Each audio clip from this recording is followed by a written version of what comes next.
Great. It is 7:30, and I'd like to begin or call to order the light board meeting for what month is it? November 15th, 2023. First order of business is upcoming meetings. We have a meeting coming up on the 29th. This is an unusually timed meeting, but it is to go over the budget. So today we're going to go over the draft. We're going to send our questions in, and then we're going to go over our questions and answers at the next meeting, but we'll have a presentation today. And then our next meeting after that will be December 13th, where we'll look at rates, and we have one for December 20th as well. All right, so I did see some minutes go around.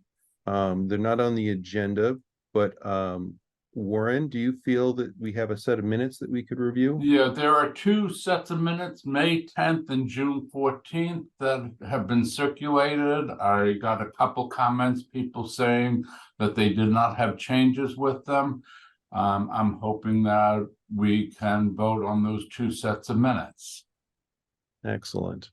On those two sets of minutes, does any board member have discussion? It looks fine to me. Great. Alice, could I ask you to make or Warren, do you want to make the motion?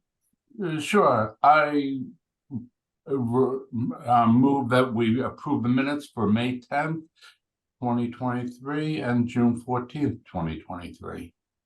Second. And we have a second. Great. Bianca? I see a nod, yes. Alice? Yes. Warren? Yes. And John? Yes. And I also agree. So great. We've approved two sets of minutes. And now we will move on to the director's update. Dave, do you want to take it away?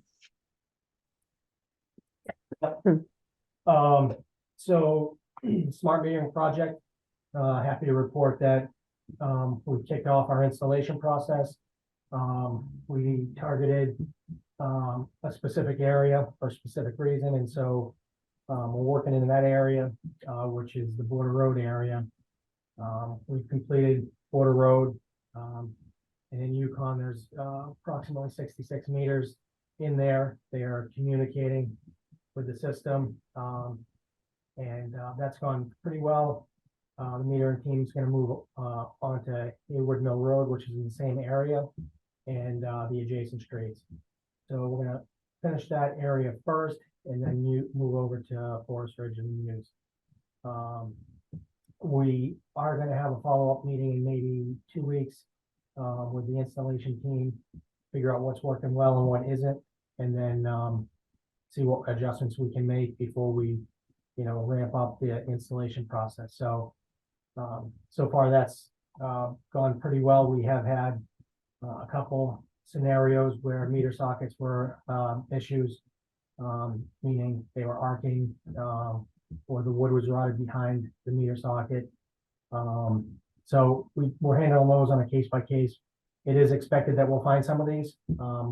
Anytime you do a meter deployment, you're going to run into this stuff. So figures we ran into one right out of the gate, but it was handled well.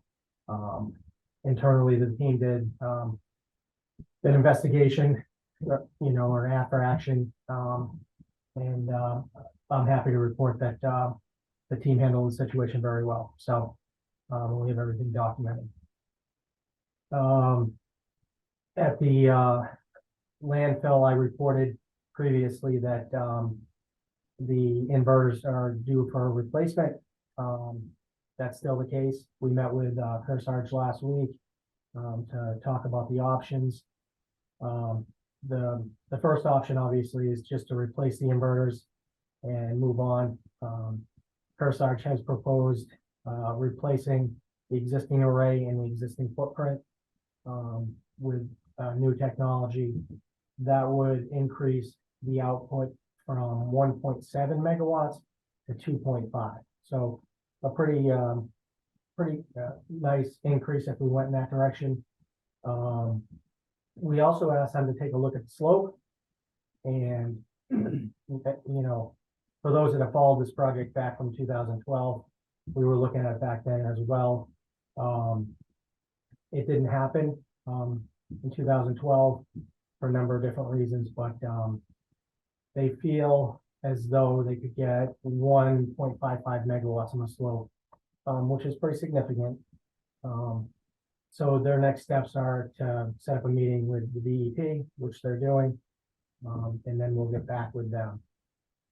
The other piece, well, before I move on, so if we did move forward with Kearsarge and the slope and the replacement at the top, the site could have a total of just over 4 megawatts DC of solar. So, that's pretty significant.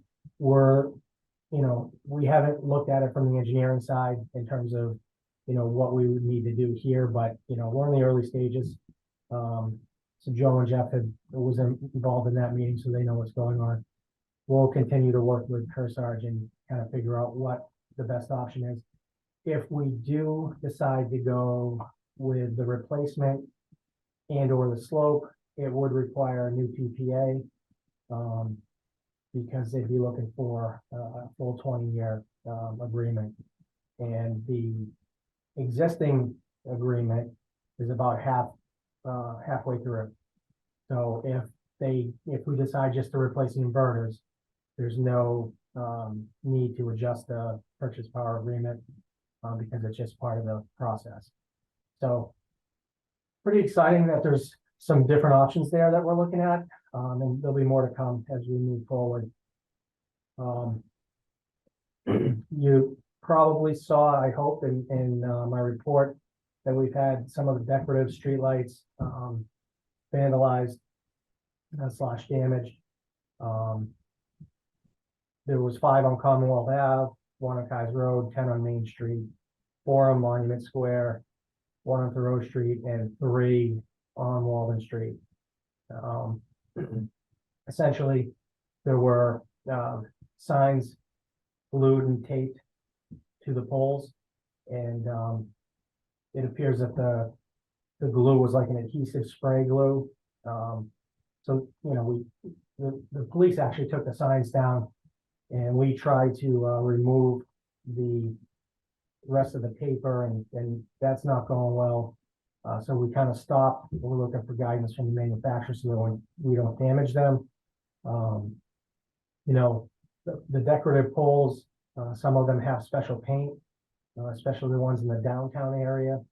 And basically they eliminate the potential to get shocked if there's a problem with the light. So if we start scraping them, the paint's going to chip off, and we're going to have problems there. So sorry to interrupt, Dave. Okay. I didn't see your update come out.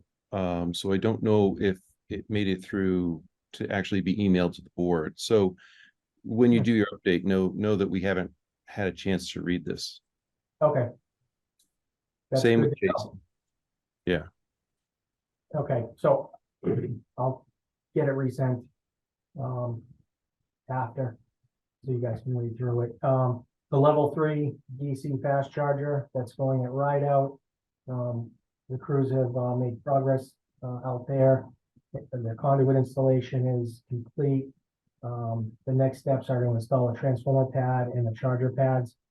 And we're still waiting for the meter pedestal delivery.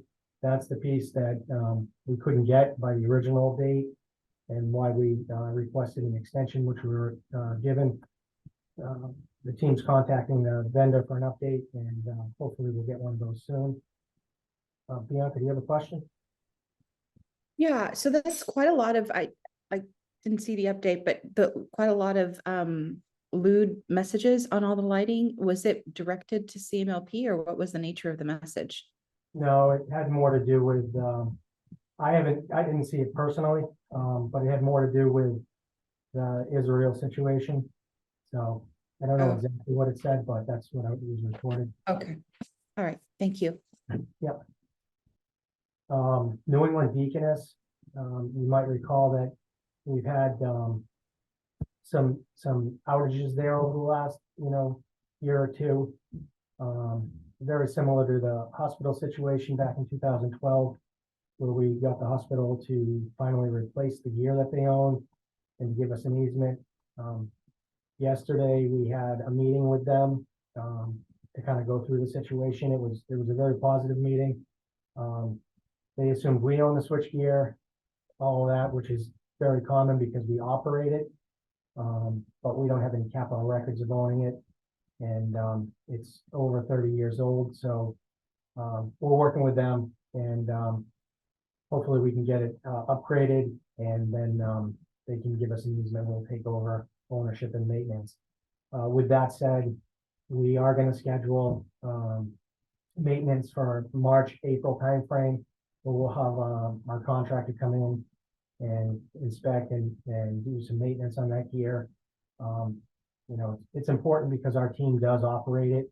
And if it's not maintained, it's a safety issue. So we'll do that in the interim, knowing that if the project does go forward, lead times on switch gears are pretty significant right now. So we want to make sure it's in good operating condition in the interim. So when we do that maintenance, it will require a full shutdown at Deaconess, and they're aware of that. So that's why March, April timeframe makes sense, because it's not going to be as cold. And it also affords them more time to get their generators repaired and working well. Alice? Quick question, where is that switch gear? So if you go in the first entrance, just past the hospital, the Deaconess, Just past the hospital. yeah, it's right in there on the left. Okay. What is the building that CMLP owns across the street from the hospital? Sort of at that turnoff that goes to the hospital off of Main Street. What is that building? That's one of our switching stations. So that's not the one we're talking about. We're talking about the other side of the hospital. Yep. Yep. And we actively use all the stuff that's in that building, Correct. the one before. Yep. The middle school project continues to move forward. I meet with the leadership team every Tuesday morning. The 90% SDA design drawings have been reviewed by SMMA and were provided comments to SDA. SDA looked at those and had a response, which was sent to SMMA and the school. And we'll be setting up a meeting to finalize that. Once that's finalized, 100% plans will be issued. So that'll be a pretty good milestone for us. I think we're pretty close. So hopefully we can get that set up soon. And finally, the Rocks Wing gearbox failure update. It's been a while since I've reported on this. Just as some of the board members weren't on, but way back in January, we had 3 of the 4 gearboxes on the wind turbines fail. And after several weather-related and crew issues, GE was on site starting on the 6th of November to commence replacing the 3 faulty gearboxes. It's expected that they'll be back in service, these turbines, by the end of the month. So that's good news. And I think that's my update. Any further questions, please let me know. Great. We'll go backwards. So the turbines, remind us how that's affected our contract. So we had a power purchase with them. We don't have an ownership. Yeah, it's a purchase power agreement. It hasn't impacted the contract at all because it's the type of contract that it is. It's, you take it when it's produced. There's no fallbacks for when it's not producing. So, you know, that's the downside to some of those contracts that are set up that way.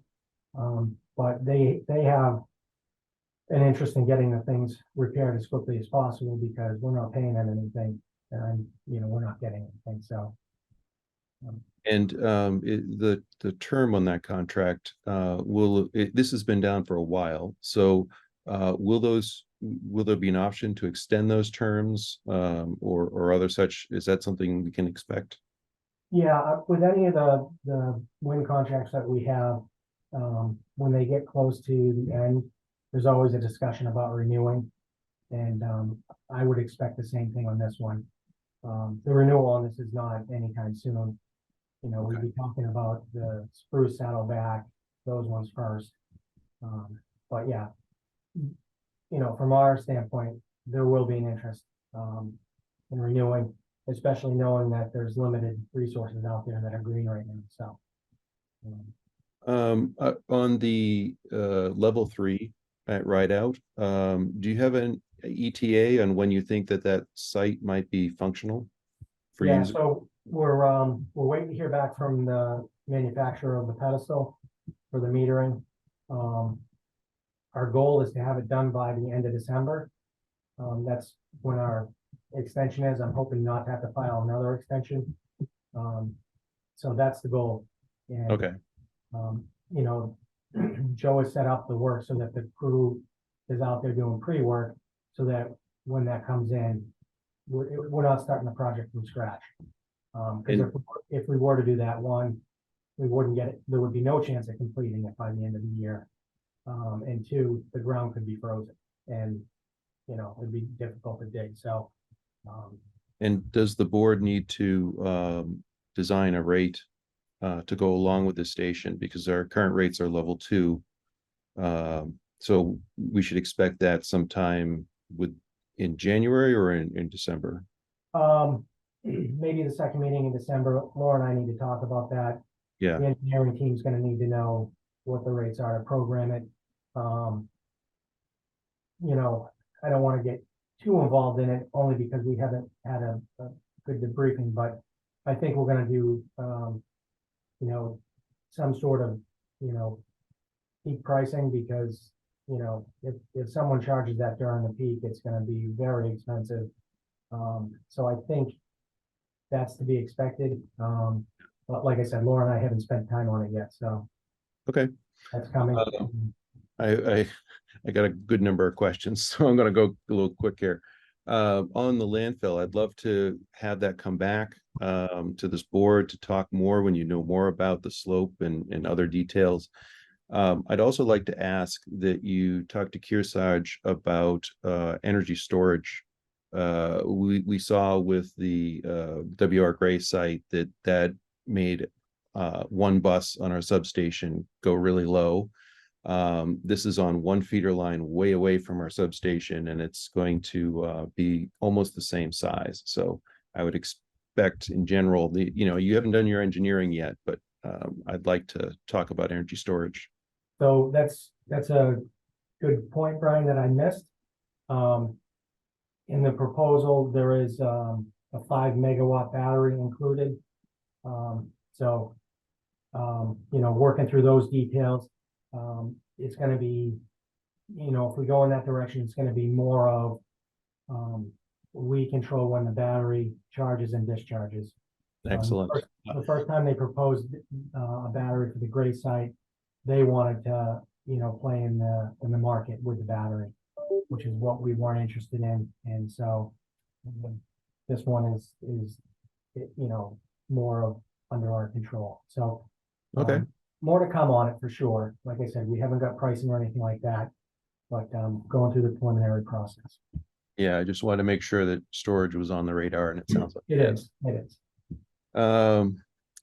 The CMS. I had heard a month or two ago that there was details were needed on the footings for the canopies in order for the project to keep moving at pace. Has that been handled?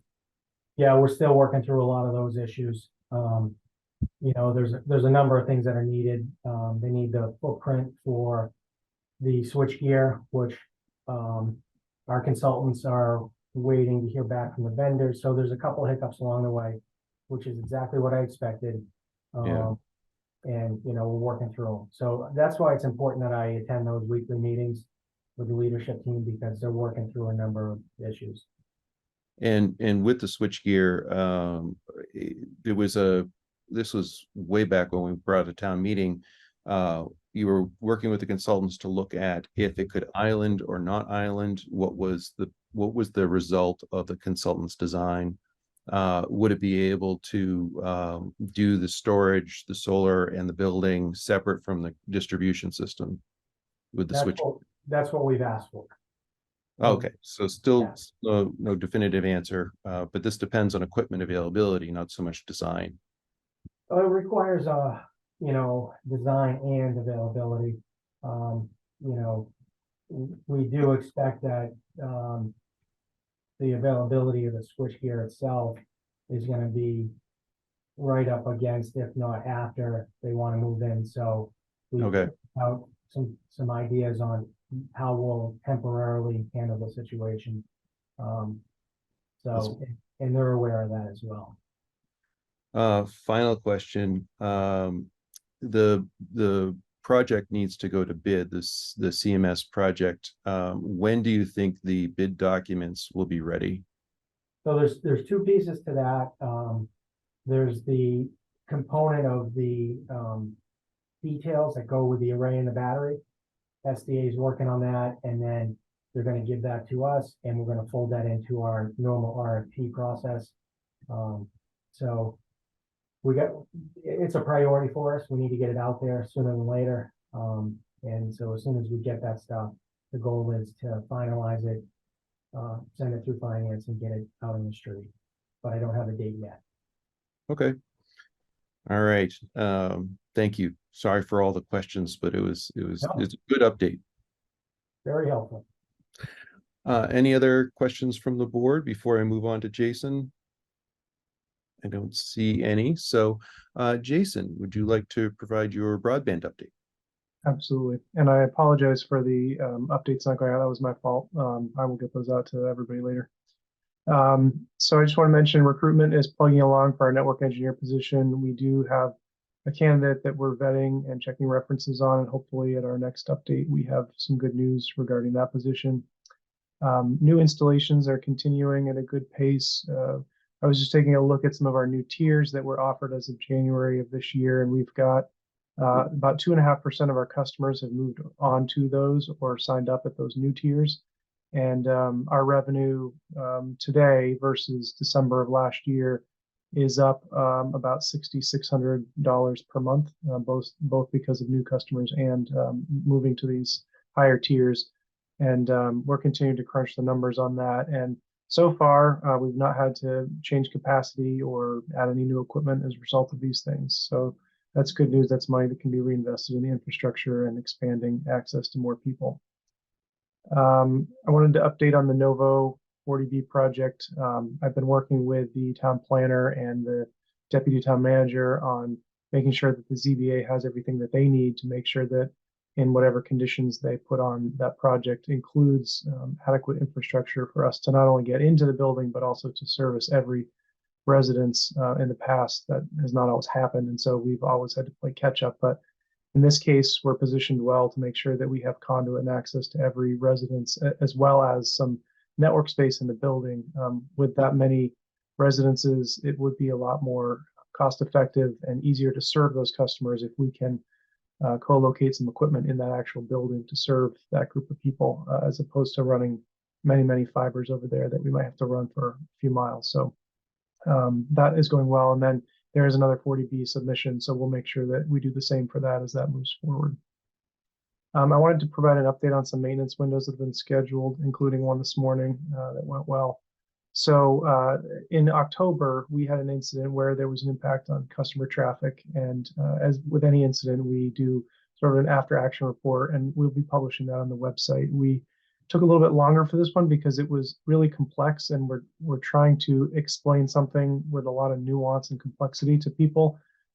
We have many layers of resilience and backup connections. We have 3 ISPs that feed us, and we have multiple paths with different pieces of equipment that can accommodate traffic. And so the question whenever there's an issue is, well, what do we need to do to change things? And in this case, what we need to do is to make sure that the failover mechanisms are configured and tested properly, because in that case, what happened is that a loop was detected, and that loop shut down some equipment that we had to drive across town to go service. And so when we don't have access, there's really no way to get to it. And so the loop that was detected and shut down was appropriate, but leaving us without access is what we needed to work on.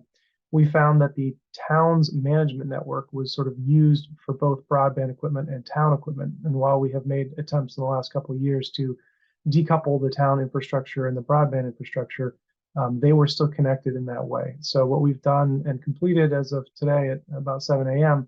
is disentangling those two management networks so that the broadband has its own management network. And, we at CMLP need access to the equipment at substation 223, and that management network has always been our means to get there. But where it's shared with the town, if the town is doing maintenance, the town has different maintenance windows than broadband customers. The town's peak is, during business hours, and we have some 24/7 operations that, as long as there's communication, they don't really care when the maintenance window is. But broadband customers, we definitely know from our traffic profile when it's most used, and we try to do that maintenance in the middle of the night or early in the morning when there's the lowest amount of traffic. And so what we were seeing is that these maintenance windows were not conducive to each other, and we needed to make sure that nothing ever done on the town's management network would impact the broadband customers. And so we've conducted 3 maintenance windows in the last few weeks. Luckily, none of them have had any impact on customers. They were just preventative communications to make sure that people knew that we were doing work. And as we disentangled those things, we wanted to be absolutely certain that there would be no impact, or if there was, that we at least communicated that we were doing work on that. So as of this morning, that equipment is disentangled and unique to broadband. And our method of accessing it is through fiber from CMLP over to 223 that does not rely on any other equipment. So that's great. And then what we'll do is we'll, work on testing plans to make sure that we test failover of that during maintenance windows so that we don't get locked out of any devices and have to drive around town. Unfortunately, what happened last time was it was at 3 o'clock or 3:30 in the afternoon, which is like peak traffic circle time and, traffic everywhere. So having to get to 3 different buildings at that time required an hour basically for staff to drive all over the place. So I've been involved in the maintenance windows and been there supporting the team, and they're doing a great job with a lot of emphasis on planning and documentation and testing. So I'm really proud of the direction that we're moving in to make sure that everything is as resilient as possible. And then I did want to mention, parenthetically, with my other hat on as the media sort of department head, that the town has begun franchise negotiations with Comcast. We have a 10-year franchise agreement with Comcast for their access to the right-of-way to provide service for television. But as you know, Comcast uses the same wire to provide internet and is a competitor of Concord Broadband. So, I'm involved in that process, and we had our first negotiation meeting with Comcast yesterday. Our agreement ends in April of next year. And so we have kind of an aggressive timeline to sort of see what we can accomplish before then. If we don't come to terms before April, there'll be an extension probably of 1 year. This process has just been undergone in Carlisle. We have the same consultant that we're working with who's been negotiating there. So we have some visibility into that process. The PEG Access Advisory Committee is aware of this, and they're involved in the process as well. And we have Terry Ackerman from the Select Board who's involved in the negotiations and the liaison for PEG Access. And they're very interested and supportive of Concord Broadband, the committee, and us. So we just want to make sure that whatever happens, things move in the right direction. So, and then finally, just mention the inventory work. We've been doing a lot of effort to ensure that the movement of inventory is as automatic as possible. We have a billing system, and then we have a technical management system for our equipment. And the more we can get those two integrated, the less our field techs have to do to make sure that when they go do service or do an install, that the inventory is properly coming out of there. So Dale has made a lot of strides in automating that, and that's great work. So that's my update.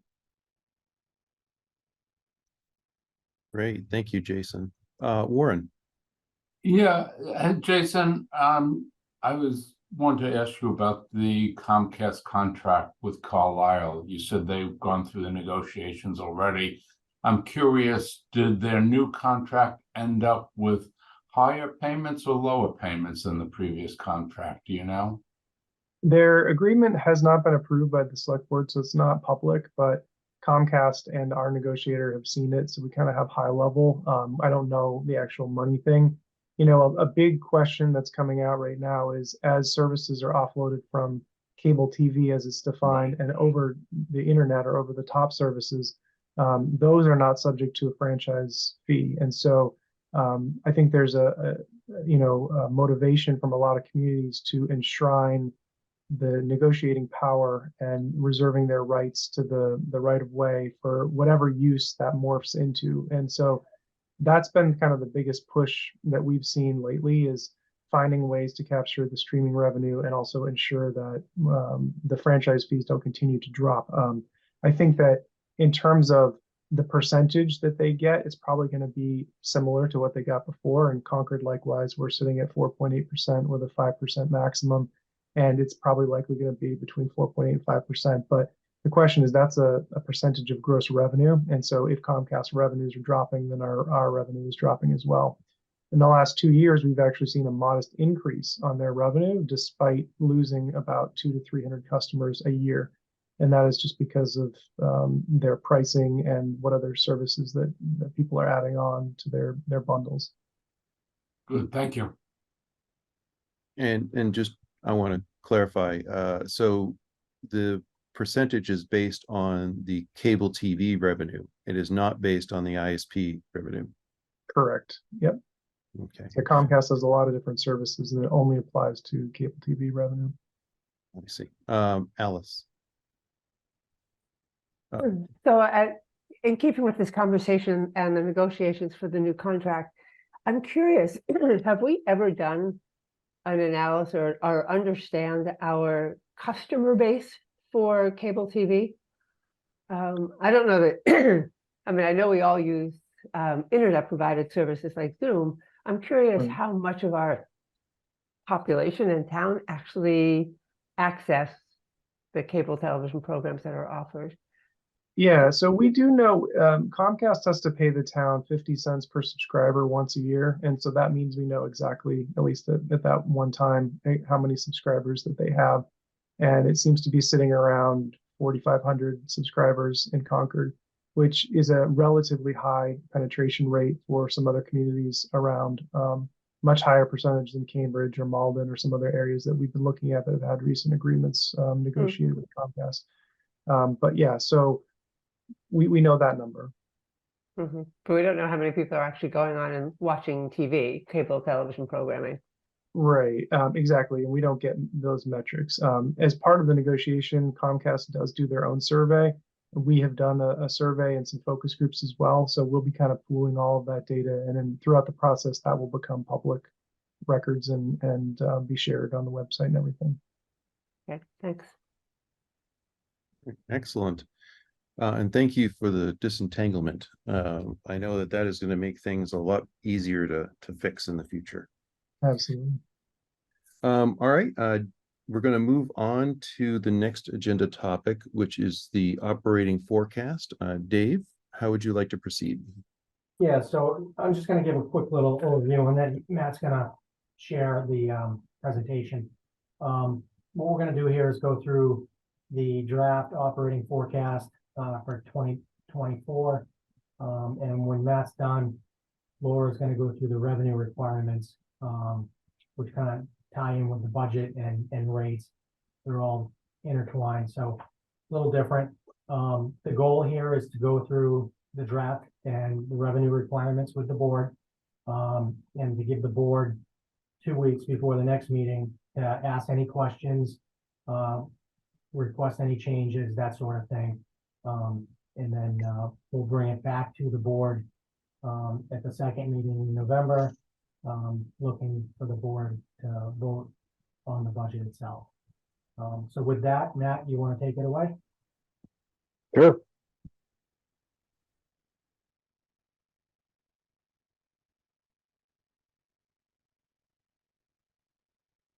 All right. Okay, can you guys see a PowerPoint or a spreadsheet? We see your presentation screen. Okay, sorry. The one that shows the upcoming slides. Okay. Oh, you can. Yeah, no, we see the 2-slide view, Matt. You need to switch it. Oh, I see. Okay, that should be There you better. go. Yep, you're Much good. All right. So this is going to be the 2024 operating forecast. It's for the calendar year 2024. So we'll get into it. The first slide shows the net income for both companies and combined. The gray bar is for electric. The small blue bar is for telecom, and then the orange line represents both combined.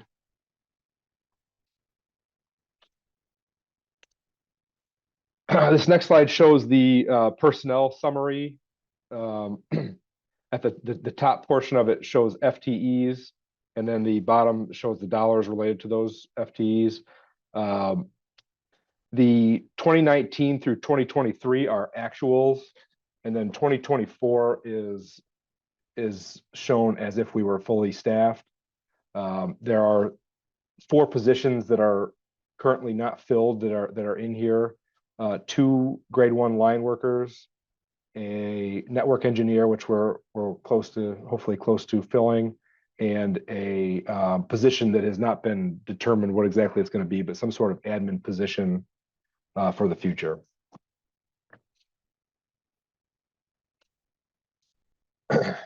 This slide shows the rate of return for the electric side.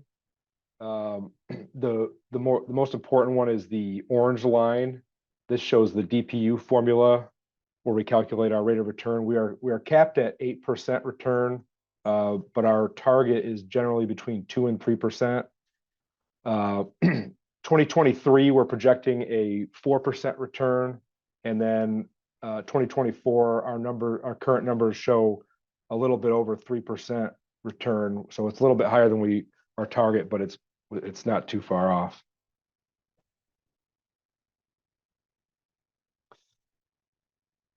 This shows our sales volume that we're expecting, and for 2024, we have in here 166 million kilowatt hours. 2023 was kind of a light weather year overall, and we are, per usual, for 2024, we are projecting normal weather, and this is what we're expecting, 166 million kilowatt hours. This is the revenue summary. If you'll notice on the top line, the total operating revenue is pretty flat for 2024, but there's some context here. Our base rates, we're going to be decreasing slightly based on the cost of power, but we're also putting on a power cost adjustment credit of $0.015 per kilowatt hour. And this is our attempt to draw the rate refund provision down. It stayed pretty steady where it was in 2023, so we would like to bring that down to a more reasonable number. So what you'll see is a pretty big decrease in electric sales, almost $2 million decrease, and then that is being made up down here at the very bottom in the rate refund. You'll see the increase in revenue there. So that it just kind of offsets. But the customers are going to feel a pretty good boost because their rates are going to go down quite a bit overall with the PCA. And Laura's going to go over the nitty-gritty on this after the forecast presentation.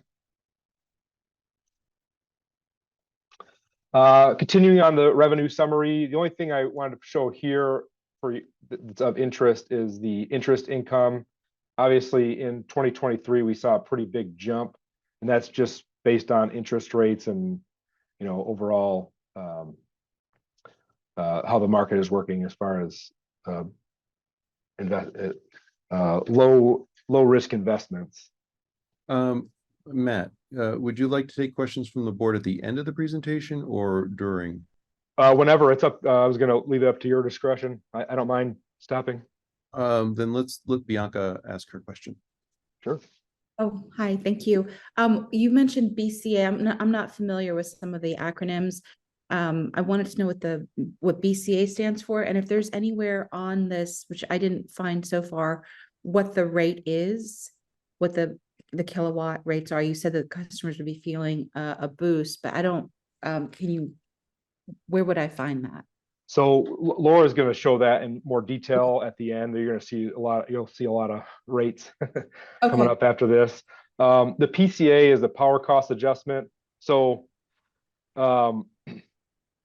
the cost of power and what we collect for power is supposed to be revenue neutral. So if the cost of power comes in less than what we are planning on, we actually have to give some money back to the customers at some point. So we have on the balance sheet, we have an item that collects that balance. And right now it's pretty high, us owing back to the customers. So that's Okay. why we're trying to draw that down to somewhere. We want it to be a positive number, but we don't want it to be, extraordinary. So if this year goes as planned, this is our target, I guess. So you're saying the revenues then would drop by 2 million, but then we would be charging it back? You said, so this is why the power cost adjustment then comes off in terms of the rate, but then we were going to be charging it again. So What- Bianca, I think the PCA is a normal function. I think let's go through the rest of the presentation and let's listen to Laura and then come back to these questions. I think a lot will be answered there. Okay, sounds good.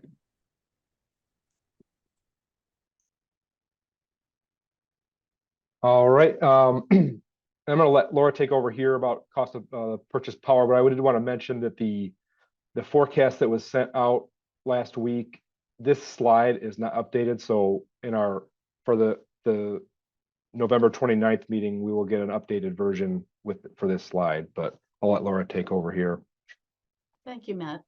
So what this graph shows is what we think the total load in Concord is made up of the blue line at the bottom, which is what we import. It's called RTLO, or I don't remember what it stands for at the moment, but it's what we import. The green is what we buy from the locally produced solar PPAs in town, the landfill and WR Grace. The red is an estimate that we prepare of what we believe is being generated behind the meter at customer-owned solar generation facilities. You can see that red piece of the total has been growing over time. Look back in 2018, it was only 4,000 megawatt hours. That has grown to an expected 6,700 megawatt hours. So these are the different pieces of power that either are being generated or that we buy, and those correspond to the left axis in megawatt hours, and the purple line is what the degree day total for the year was.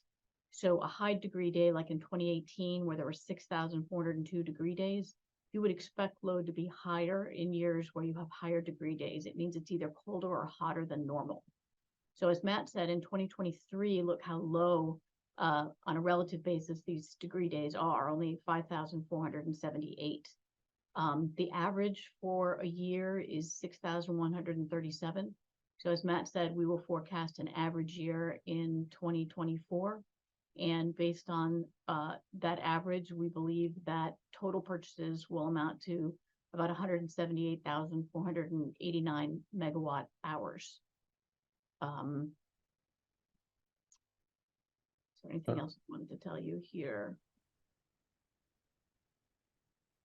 Laura, can I just follow up, and can you give me some idea in terms of how you forecast the RTLO? I'm assuming that would consider what you have in terms of power supply contracts and what customers' load is, and as well as the various solar resources. Yeah, so the way the RTLO is forecast is CMLP prepares or calculates what we believe load will be for the year based on normal weather and trends. And we give that forecast to E&E. They run it through an optimization model where they say, okay, if I need this many megawatt hours, how am I going to get them? They don't see the behind the meter stuff, but they know what they do an estimate, and we also do an estimate of the PPA solar, and then whatever's left is what we're going to need to import. Great. Does that make sense? Yep, thank you. Okay. Just what I thought. Yep. Excellent. Laura, when you make the update to the slide, do you mind adding some kind of indication of the percentage of the total that these different colors represent? Because I do notice on the left that it starts at, 145,000 kilowatt hours sold. So I just want to give, because when you look at this graph, it may mislead some people into thinking that solar is a majority of our consumption. And I just want to put that in perspective. So a percentage that says, this is the in-town solar production percentage. This is the behind the meter percentage. And this is the real-time load percentage to total up to 100. Okay. Okay. This is I'm great. done, Matt. Thank you.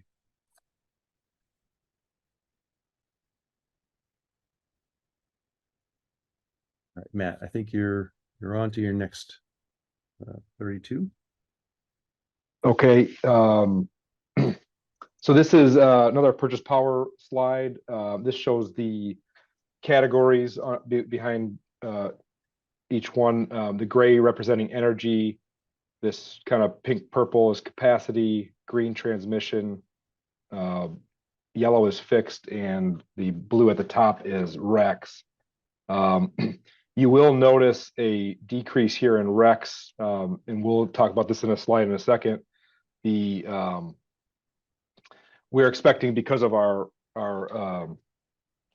already contracted purchases, that our need to buy RECs is going to be reduced in 2024. So we won't be, the whole 2 cents that we collect is probably not going to be used for purchases in 2024 for RECs.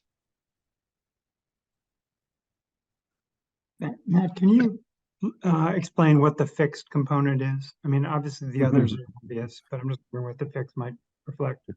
It's always confusing. So I'll let Laura chime in on that. It's the peaker plant, correct? The peaker plant PPA, or almost ownership. Sorry, I was on mute. I will tell you this in just a second. It's exactly which components go into that category, John. Oops, that one.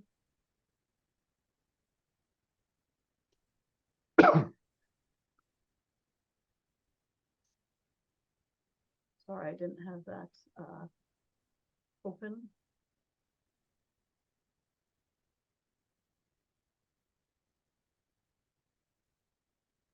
You can get back to me on it as well. That's fine. Okay, it is. So in fixed, we actually include ancillary. There's about 760,000 in expected ancillary charges. And we have the E&E admin fee in there as well. It's about 160,000. So that makes up the 920 total. The fixed payments for the Watson fossil fuel facility, both the fixed O&M and the fixed capacity payments that we paid for that facility, we actually all include in capacity, because really that resource is largely a capacity resource. And so we don't put that in fixed charges anymore. We put that in capacity. That is a welcome change. That's great. Yes, and if you want, page 34, actually, John has the written description up at the top left for fixed charges. All right. Thank you, Matt. Welcome. This slide shows the breakdown by source for our purchase power. The gray is market, which is presumably mostly fossil fuels, but we don't really know where they come from. The blue is hydro, yellow solar, green wind, and at the top is nuclear, which is obviously increasing as we bring in on new contracts. And then, Matt, oh, yep. we don't have any more fixed price contracts with market energy like we used to. Is that right, Dave? Yeah. Yeah. No, we I- do. We oh. have some small ones with Shell. We needed to hedge our price exposure for 2024. I don't remember offhand how many thousands of megawatt hour it is, but we did contract into 2024. Okay, so That's the, supposed to bring the open position down to 20%. all right, so I think, so that would make about 15% of that 35 is price fixed. Okay. Great. Sorry, Matt. Thank you. No worries. So this slide, I'm sure it looks familiar to most of you, shows the breakdown of the rec classes. All of the area underneath, below the gray and the blue, are currently contracted recs that we are receiving, and then above that is the blue bar represents what we would be purchasing if we did the 2 cent per kilowatt hour purchases. And I mentioned before, in 2024 we were not expecting to have to spend the entire amount, and that's because this portion up here is not required to be purchased because we'll already be at 100%, and we're expecting, I think, 2.3 million to be required in 2024.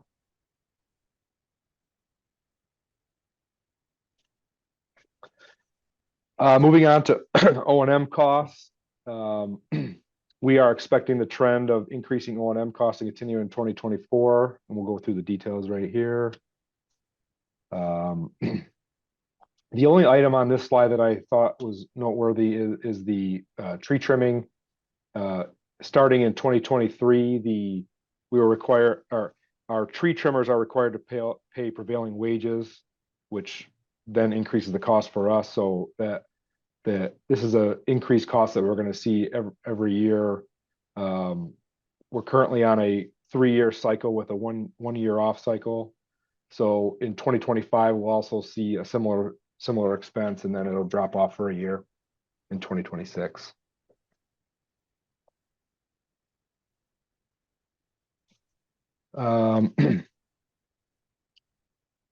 This shows the customer account costs. The big ones here are the CARES expense, or what really should say energy management expense. And then there's also, coupled with that, the EV programs are all kind of part of that. We're going to go through the energy management budget or forecast in just a moment, in a couple slides.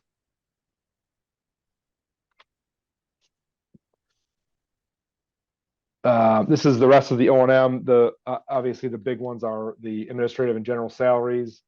This does not include the cost as if we were fully staffed, but it does include an extra position on top of what we expect our general normal annual raises. So, and then also the other one to point out is the pension and OPEB costs. I don't really have a great way of estimating what this cost is going to be in 2024, so I just kind of conservatively budget an increase, a decent increase in that line item. Moving on, this is the energy management forecast. I'm going to call out some of the more important ones in my opinion, but let me know if you have any questions. So over half of this forecast is our heat pump rebates, and the big one is the air source heat pump rebates. We went 212,000 over what we expected for 2023, and then we're also budgeting an increase into 2024. I approve every single one of these rebates that goes out, and they're a couple times a week I'm approving them, so they're pretty popular. The heat pump program, quality assurance and technical assistance, these are mainly the cost of the heat pump coaches that we outsource to Abode. Abode has recently decided they do not want to service MLPs for most of the services that they provide us. So we have decided to bring these heat coaches in-house. They'll be employees of the town. So there's going to be some costs that we probably didn't anticipate as a result, but we think we've got most of them captured here. We are planning to give the heat pump coaches a pay raise, which they haven't had one in a few years, so I think it's well deserved. So I'm sure you'll hear more about that in the future. Sorry, quick question, Sure. Matt. On those heat pump coaches coming in-house, they're going to become town employees in Concord. They're not going to be with E&E. Nope. Okay. So, all right, and in about how many positions? Is that 3? Two part-time positions. Okay, great, thank you.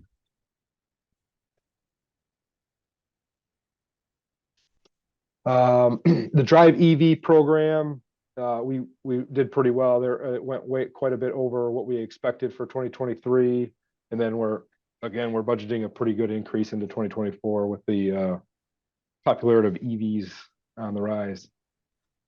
For the commercial side, we expected some uptake in the variable refrigerant flow rebates, and we didn't have any uptake there, but I think we have some expected interest in 2024.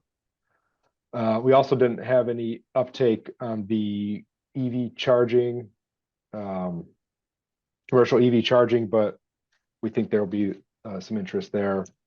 Okay. And the other Hey, go ahead. Matt, before you go further, could you explain what's the EV education and promotion line?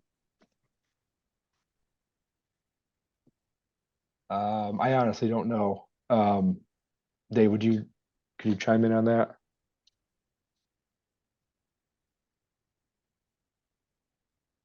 Yeah, the EV education and promotion, it's, we provide education to customers, using our EV coaches through E&E and promoting EVs. That's all that is. So is that payments to E&E for Mark's time and his groups, or is that also budget for Jan's time in coordinating the ride and drive events and the tabling? Combination of both. Okay. But it's not rebates for EVs. No, those are up above. Okay.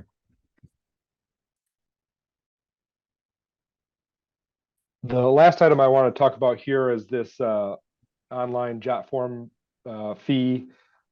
We actually just realized that we are going to have to upgrade our subscription from the standard to the professional, so this cost is going to go up. I just wanted to mention we're not sure what the pricing is, so we weren't able to update that here. So that's going to go up a bit.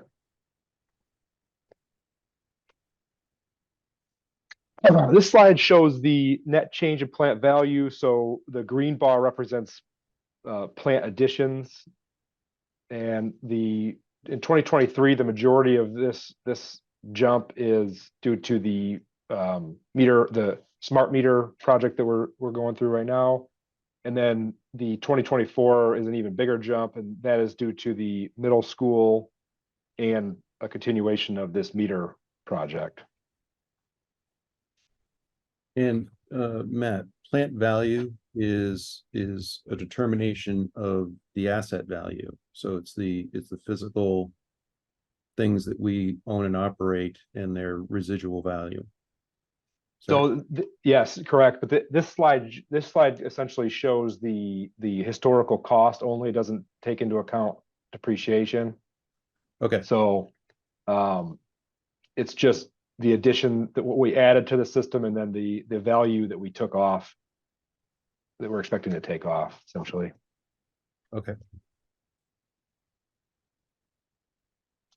And then here's some more numbers behind what we just saw. This is the 5-year capital plan, goes from 2024 to actually it's a 6-year capital plan. Change that. The one item I want to show on here are the $500,000 for relay upgrades.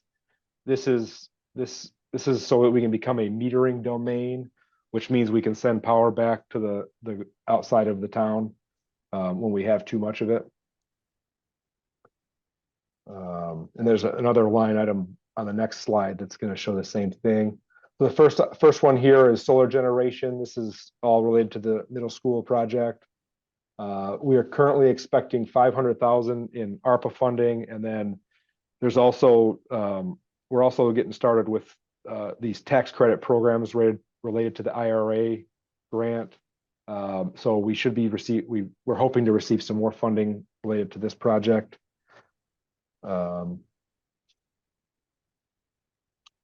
Distribution station equipment. This includes another $1 million for that metering domain relay upgrade. And then we also have 1.5 million for SCADA equipment that we've been talking about for quite a while. So hoping to get that done.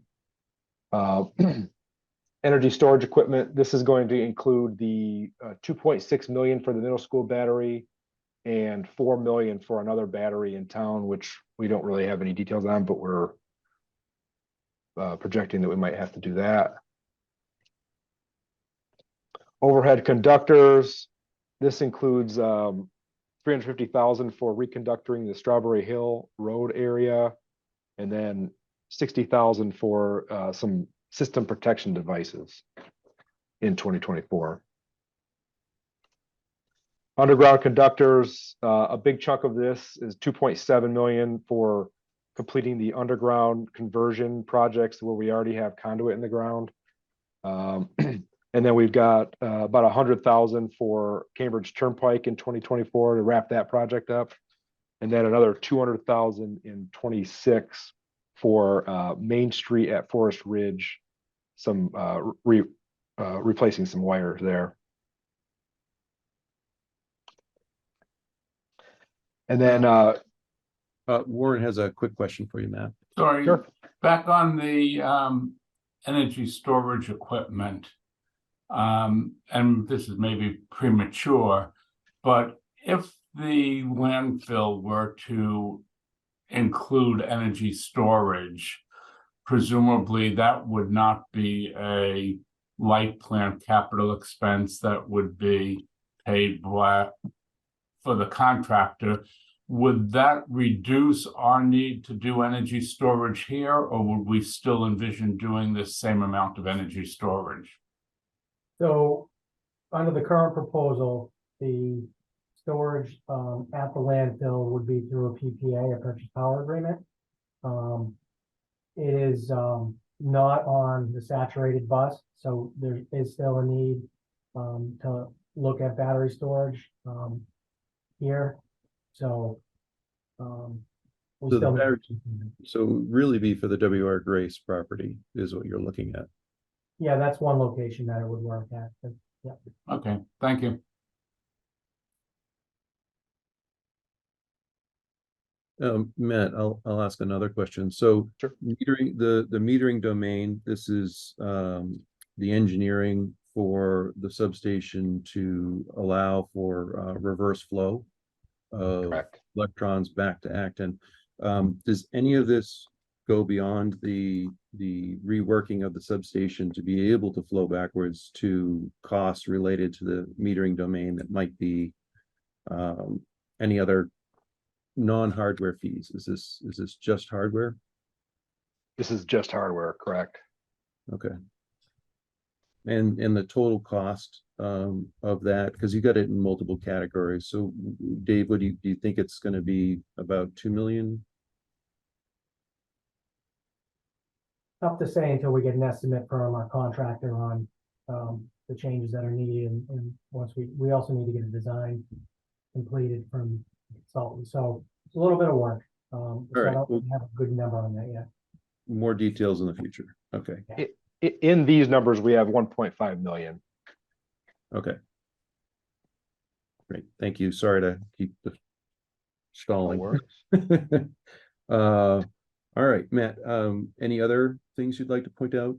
Yeah, well, a couple more. The transformers, we think we talked about this last year, where obviously the supply, the whole industry is backed up, and there's also some other complications. So we want to be proactive, and at least we're putting together a large bid for transformers. We're expecting that order is going to be for around 2.2 million. to replenish kind of our depleted supply. And that we're expecting delivery could range from 2024 to 2026 on that order.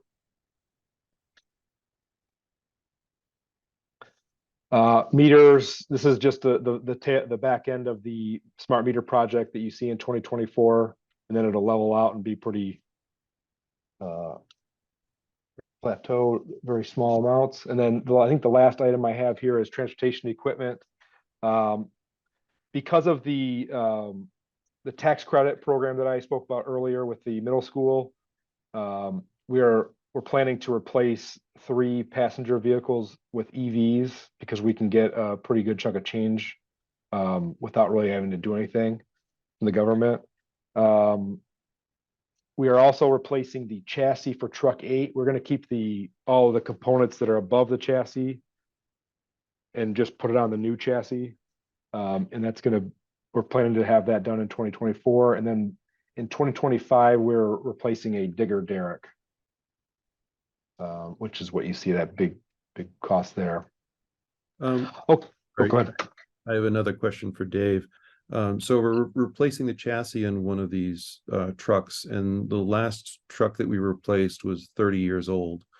I know with my work with the school buses that you can extend the life of these vehicles and or avoid the chassis replacement with washing stations, just to get the salt off the bottom of the trucks.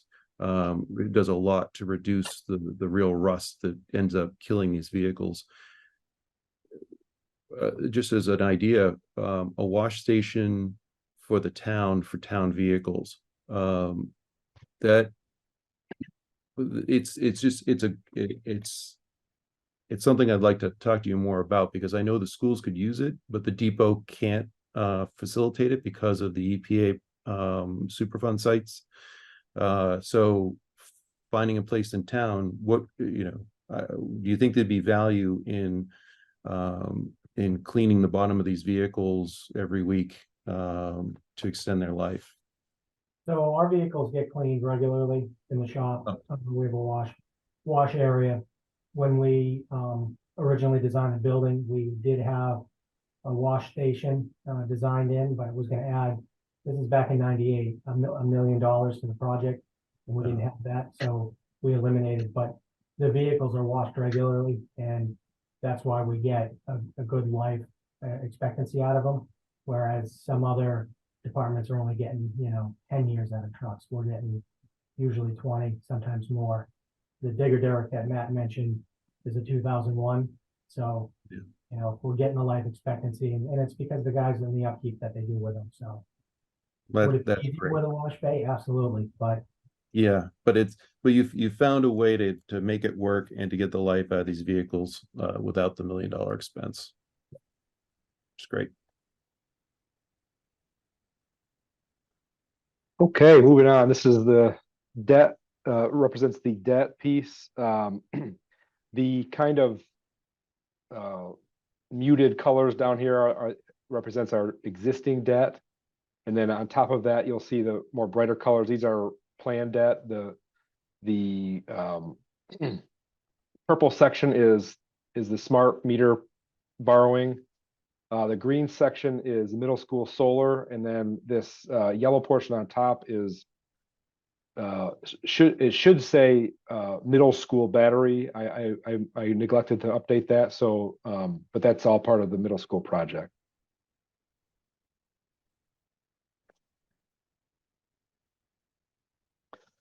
Moving on to telecom. This slide represents the revenue or the net income for telecom. As you see, our kind of margins have been going up, which is great.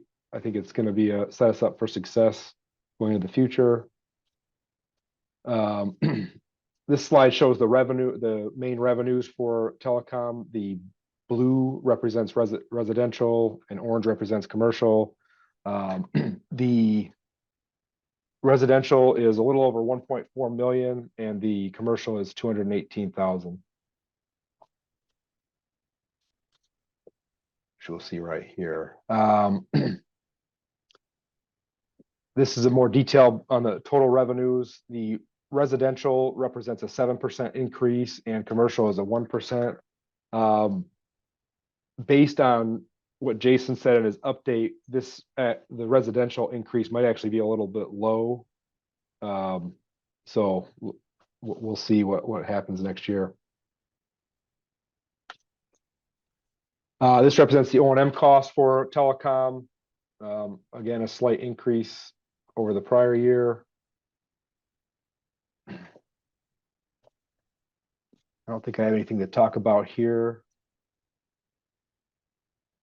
And then, the major drivers here again are the admin and general salaries. This, I believe, includes the unfilled network engineer, so that's why there's a pretty hefty increase there. We did have a second network engineer for most part of 2023, so it's not a full blown increase for a full position. And then the capital plan for telecom. The ones I was going to point out are the transportation equipment.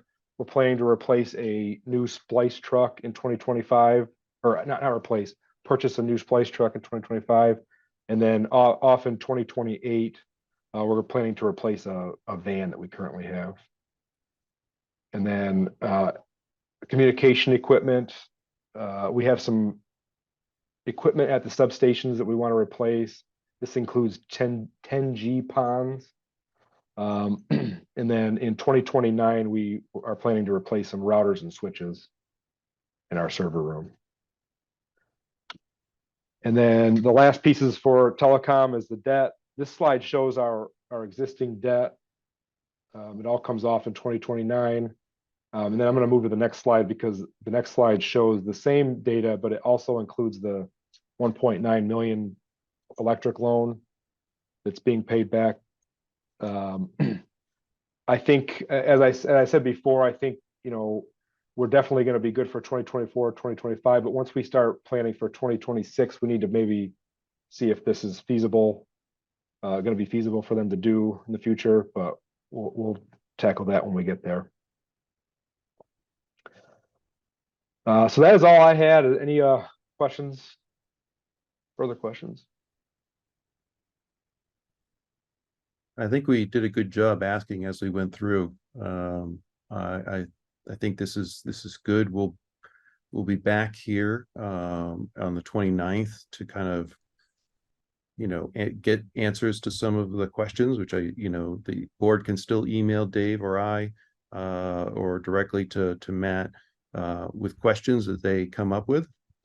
Bianca, we're gonna go talk now with Laura more about the PCA and some of that. I haven't forgotten that question. And yeah, so Dave, what did you want to go to next? To Laura? Yeah, Laura's gonna go through revenue requirements real quick, which ties in with the budget and rates. And then we'll move on in the agenda.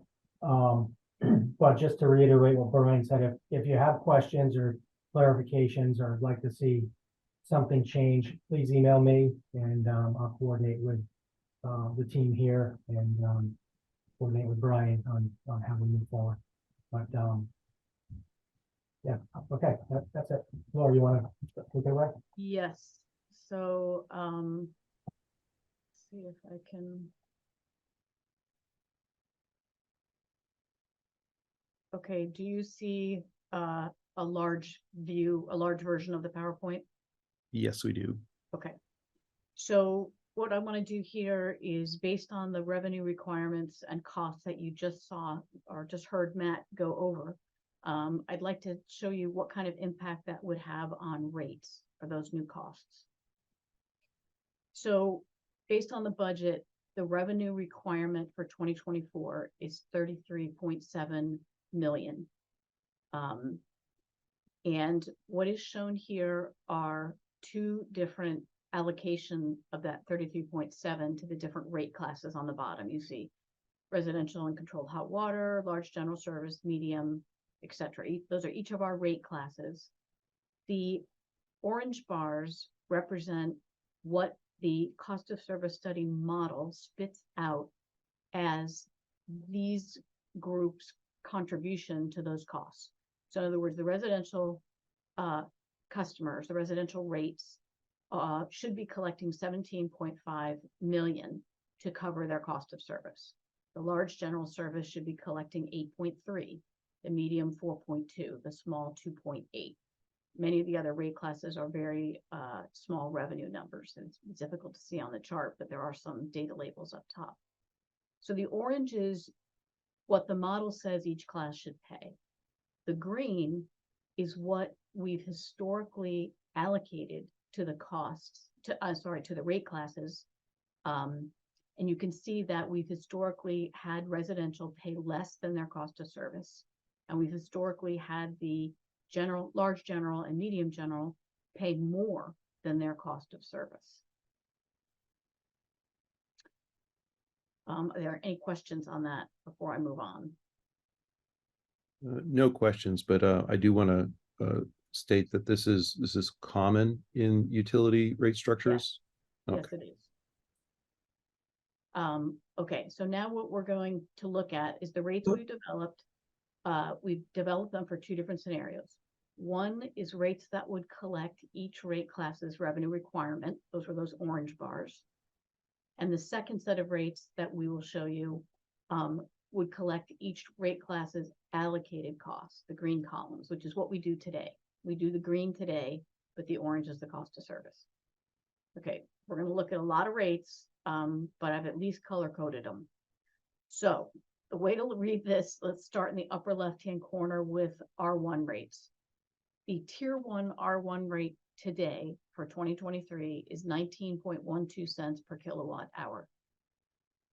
In 2024, if we carried on with our methodology of using the allocated cost instead of the revenue requirement, based on our costs in the 2024 budget, there would be almost no rate change. The rate change would be 19.091 for tier 1 in the residential rate class.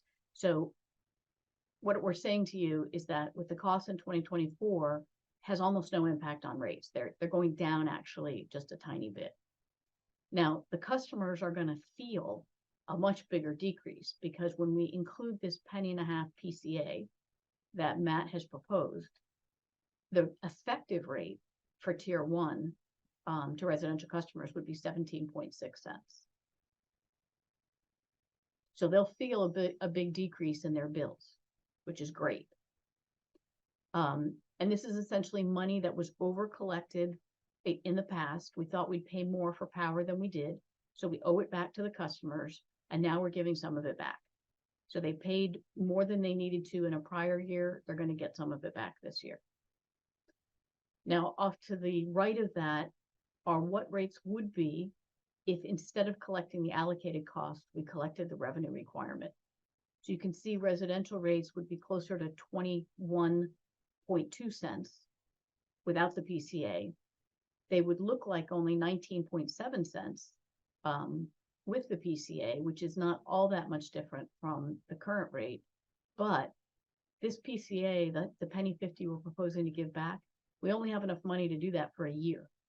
So unless we over collect again this year, right, there's not going to be another penny-and-a-half to carry on into 2025. So the rate would go up to 21.1 cents if the board chose to change our cost recovery from the allocated method to the revenue requirement method. So G1 is similar. The rate is not very different without the PCA that we're proposing, but however, they'll feel a much lower rate with the PCA, and they would pay a much higher rate if they were paying the revenue requirement. Let me just go to the G2 and G3, Bianca, and then I'll take questions. The G3 is the opposite of the R1 because they've been paying more than their cost of service. So if we don't change the methodology, they're going to see a slight decrease in their bill for 2024. With the PCA, it's a much bigger decrease. If they paid the revenue requirement, these are the types of rates that G2 and G3 would be paying, much closer to 13 to 11 cents.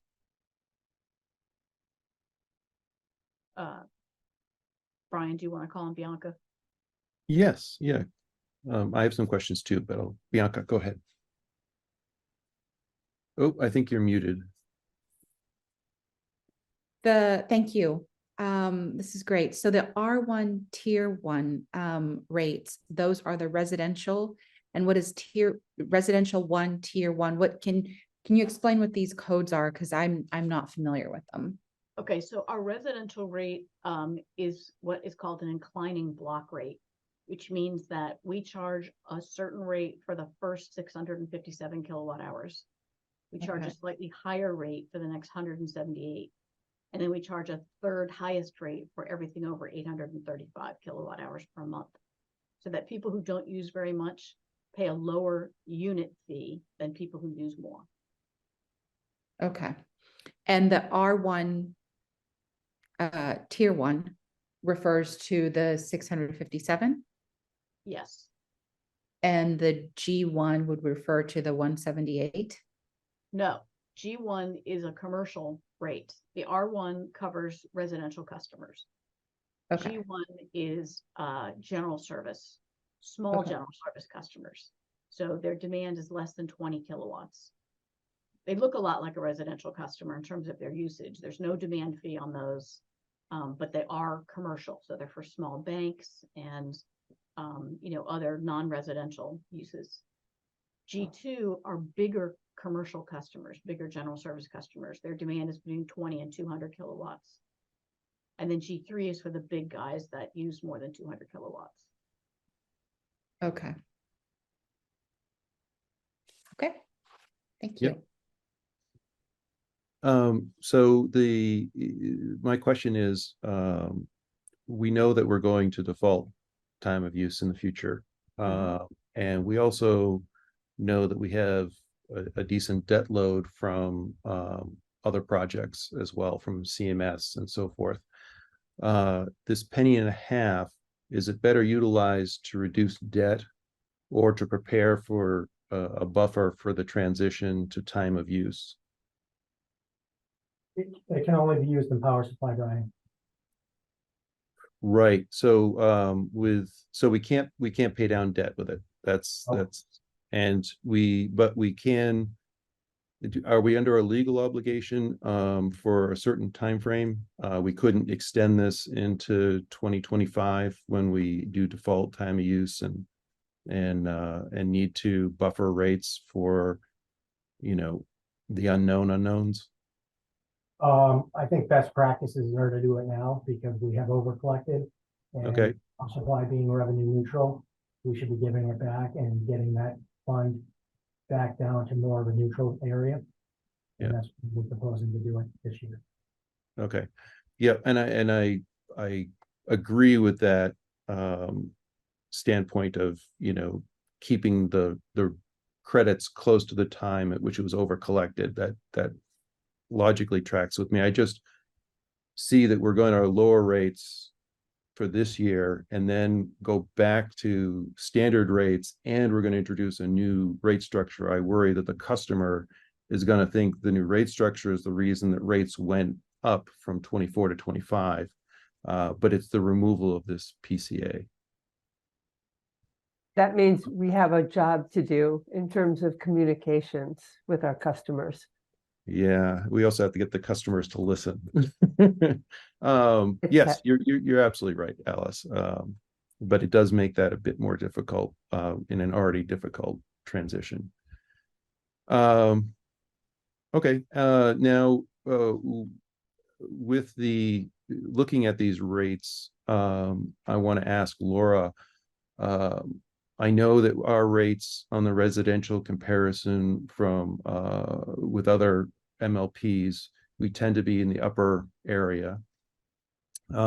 With the G rates, are we also in the top percentage when compared to other MLPs with and should we correct any of that? Should we do any adjustment of allocation versus actual collection so that we increase residential to decrease business? Do you think that's a good balance that we have now, or should it be adjusted? So we are in the upper tiers of the Massachusetts MLP comparative rates, keeping in mind that we're spending $1 million a year promoting heat pumps. Yep. And we're spending X 100,000 promoting EVs, right? So we're doing a lot that not necessarily all the other MLPs are trying to do. They're just trying to recover, baseline power costs. And if we just did that, our rates could be much lower. So Mhm. we, my choice almost is like looking at apples and oranges when you look at that chart, because we're at the upper end, but we're doing so much more than some of the other utilities. We are at the upper end on the commercial and industrial as well. Okay. So if we were to switch to the revenue requirement, that would certainly help the commercial rates a lot. But it would push us up in the residential section. Yeah. But we're at the same position for both areas. So we've got a balance of collection, residential versus commercial, that is in line with other MLPs. Do you think that's fair to say, Dave? I want to think about that a little bit more before I answered it. Let us do a little bit of number calculating, and we can follow up with you on that, Brian. Okay. I think John was first. John.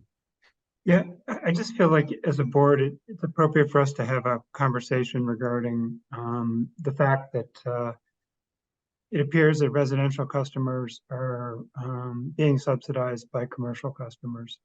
And, whether we think that's, appropriate or not, and whether, we have an opportunity now to move to, a rate that would be closer to the revenue requirement, and whether that's, that's appropriate. Yeah, and that's similar to what I was asking, because the norm in the utility industry is that residents are somewhat subsidized by business, but that doesn't necessarily have to be what we do. But it will affect how our performance is judged by the rate comparison. Warren. Yeah, I would say on that point, I would think that this is not the year for us to change our methodology and approach, in part because in the following year, we're going to be making significant changes, moving to time of use rate. And that seemed like a better point at which to rethink the balance between residential and commercial customers, or any other changes. And for this coming year, consistencies, at least my first reaction would be the way to go. Okay, thank you. Bianca. I would second Warren's point, and then more broadly, I'm curious why there is concern that residential customers shouldn't be subsidized. I'm just wondering, have businesses complained, or what's the problem with business subsidizing the residential? That's a philosophical. I guess I would say there's an equity question there. I just Yeah. feel like people should be paying what's the underlying cost of serving them. Yeah, I believe we have circulated to the board in the past, and it may not have reached all the current board members, so we should probably look at providing this information again.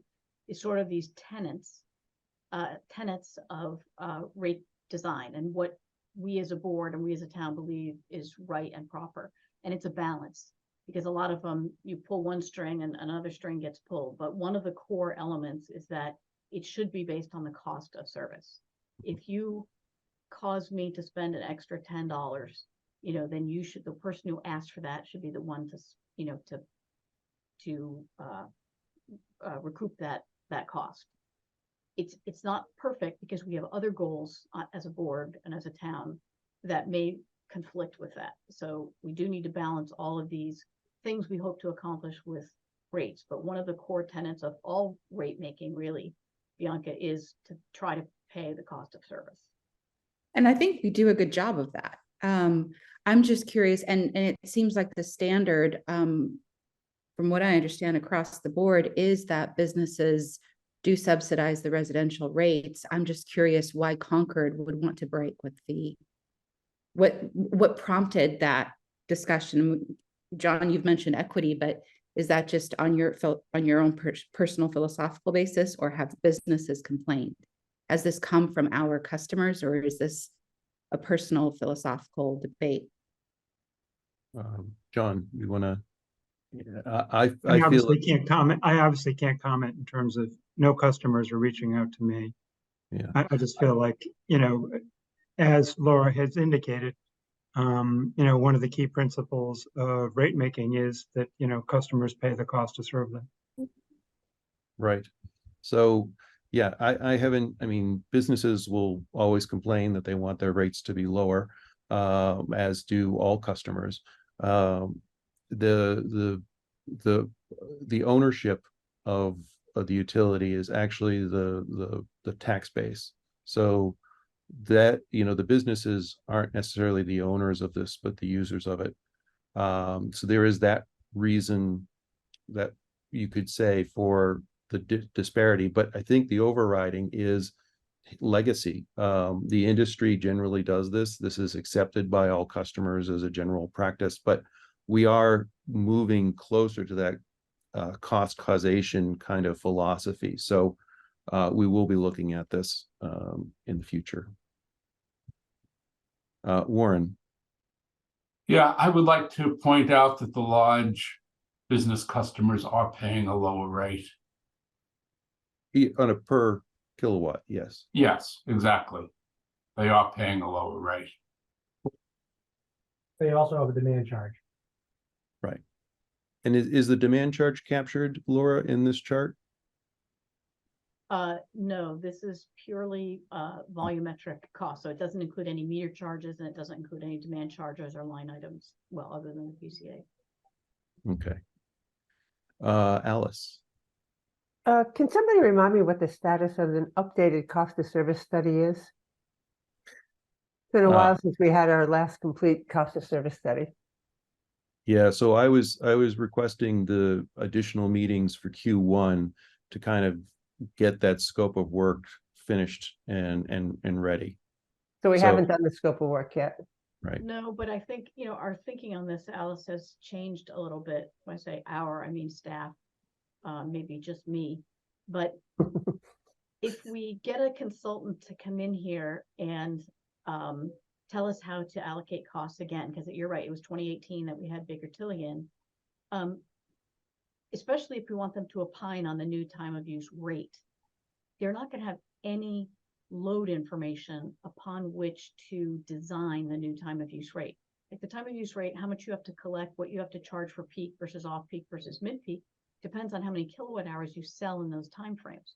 Well, right now, without the AMI data, we don't know how many we're going to sell on those timeframes, right? So my thinking was that, it would probably be more prudent for us to carry on with the method that Baker Tilly did. We update it every year. And I think it's a good, sound allocation methodology until such time that we have some data to give to the next consultant to do their study and come up with a good time of use rate. I feel like if we cram in a cost of service study, which was originally planned for Q4 of this year, it's just, we're going to spend a bunch of money, but they don't have any data to work with. So how good can the work product be that comes out of that study? Good point. Yeah, that is a change. I think we should talk about that a bit more and bring it back to the board. Sure. Yeah, On thank you. Okay, I have just a little bit more to go through with you, if you'll let me, and then I'll be done. Brian, are you going to let me do that? I am definitely going to let you. Sorry, Okay. I go right ahead. All right, so what I've done here, I know this is a lot to look at, but the charts are great to show you sort of directionally. I just wanted you to see on a line item basis what would actually happen. This is if you went with the allocated cost scenario, as I'm hearing a majority of you wanting to do. We're not proposing to change the meter fees at all. I am recommending this because there has been discussion on the board on whether we should carry on with the continued increase in the fixed meter charge and the lowering of volumetric rates, or whether we should have a lower meter charge. So I just decided, you know, in the absence of a clear direction, I'm just going to propose we keep it the same. That would be true for every meter charge, whether it's residential or commercial. It would also be true of the solar net metering distribution fees. We would just keep everything the same. We had, the board had agreed to, over time, keep increasing the fixed collection. At some points, we were talking about going right to the full $64. Other times we were talking about, you know, less, but I never below $20. So I was expecting that we would increase this to $20 in the fixed collection. So I don't know where that change came from. Well, I don't know where the $20 came from, but Well, that was just my estimate of based on previous year increases, that we would increase this fixed collection method, because there is value in avoiding the risk of weather and under collection. yeah, so I mean, I hear what you're saying. I've also heard other board members say that they feel like the fixed charge is getting away from what the actual meter charge is, and that there's inequity that is present when we have a high meter fee. You know, it's a disincentive for solar, it's a disincentive for small users. We've had this conversation many I know. times. So But- I want to have it again on the 29th so that this current board can discuss it. Fine, so in this current one, it's, the proposed one is just stays the same, but this is just an opportunity for me to show you what I proposed, and you guys can make recommendations on changes that you'd like to see. So the capacity, Warren and Alice have questions. sorry, Warren? Yeah, I just want to point out that I strongly disagree with raising the meter charge, and since I've been on the board, I've taken that position consistently. Alice. Oh, I think you're muted, Alice. There we go. I just want to remind the board, because I know there are some new members, that a change in the meter fee is reflected, is not a change in the overall bill. It's a reapportionment of the bill. So the cost to the consumer, our customer, is the same. It's just how the costs are allocated. So whether we increase a meter fee or decrease our, you know, other fees, it is a cost neutral cost allocation methodology. I guess I would say that, Alice, it depends in terms of who those customers are and how much they consume, right? And that's why we had the rate assistance rate for those Right. low income qualified customers. Yep.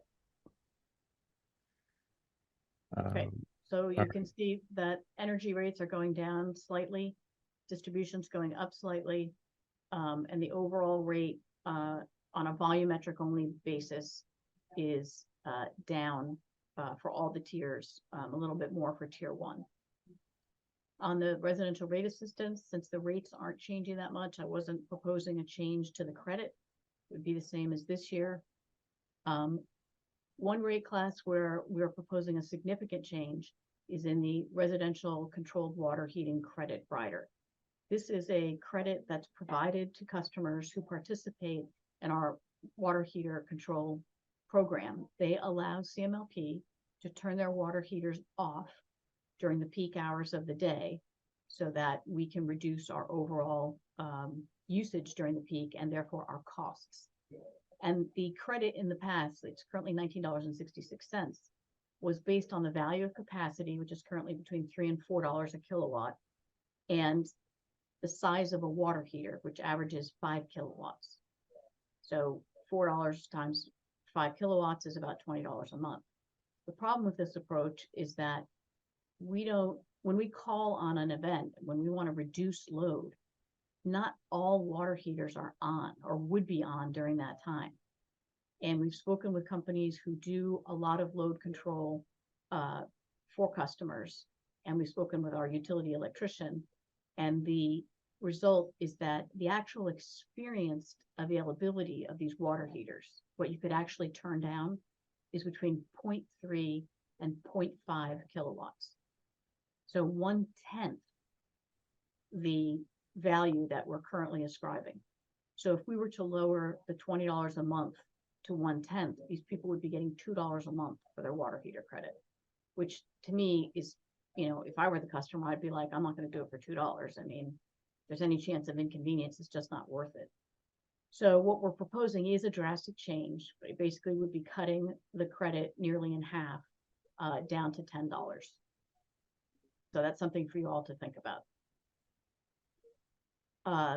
The time of use, again, no meter fee change, the reduced energy, the increased distribution, very slight changes to the capacity, therefore very slight changes to the overall volumetric rate. ETS, I've proposed here for your consideration a 368% increase in their distribution fee from 0.00175 to 0.00820. I chose this value so that their overall volumetric rate would see a 5% increase. There's been a desire expressed by some on the board to increase the ETS's contribution to the distribution fee. And so this is what I've proposed for that rate class for your consideration. And finally, the general service, which we've kind of already looked at, but basically very, very small changes. I'm not proposing any change to the capacity costs. The charges we charge to the large and medium general service customers for their demand wouldn't change. The customer meter charges wouldn't change, and this is what the the volumetric charges would be. That's all I have. Laura, just one comment, going back to the water heater rate and the appropriate credit there. I'm just wondering if I'm thinking the dollar amounts that you're talking about were reflective of the value of capacity in the forward capacity market. Is that right? Wouldn't it also be appropriate to consider the fact that transmission charges are also allocated based on peak load? So if you can get a customer to, reduce their consumption during peak periods, there's additional value there. I'm just thinking that might support a higher credit and That's something. a fair point. That's a fair point, John. Thank you. Of course.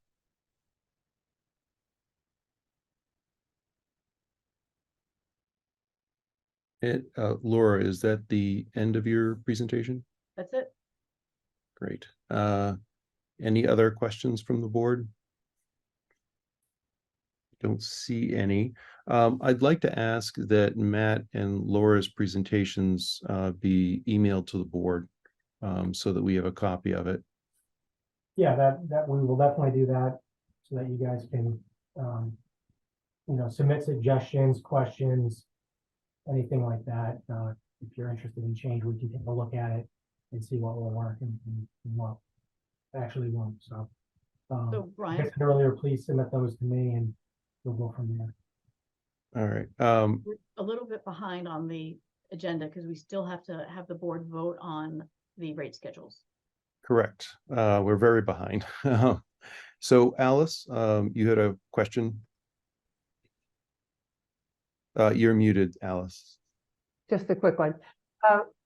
Not anymore, I don't think. Can you hear me? Yes, we can hear you. Yeah? Okay.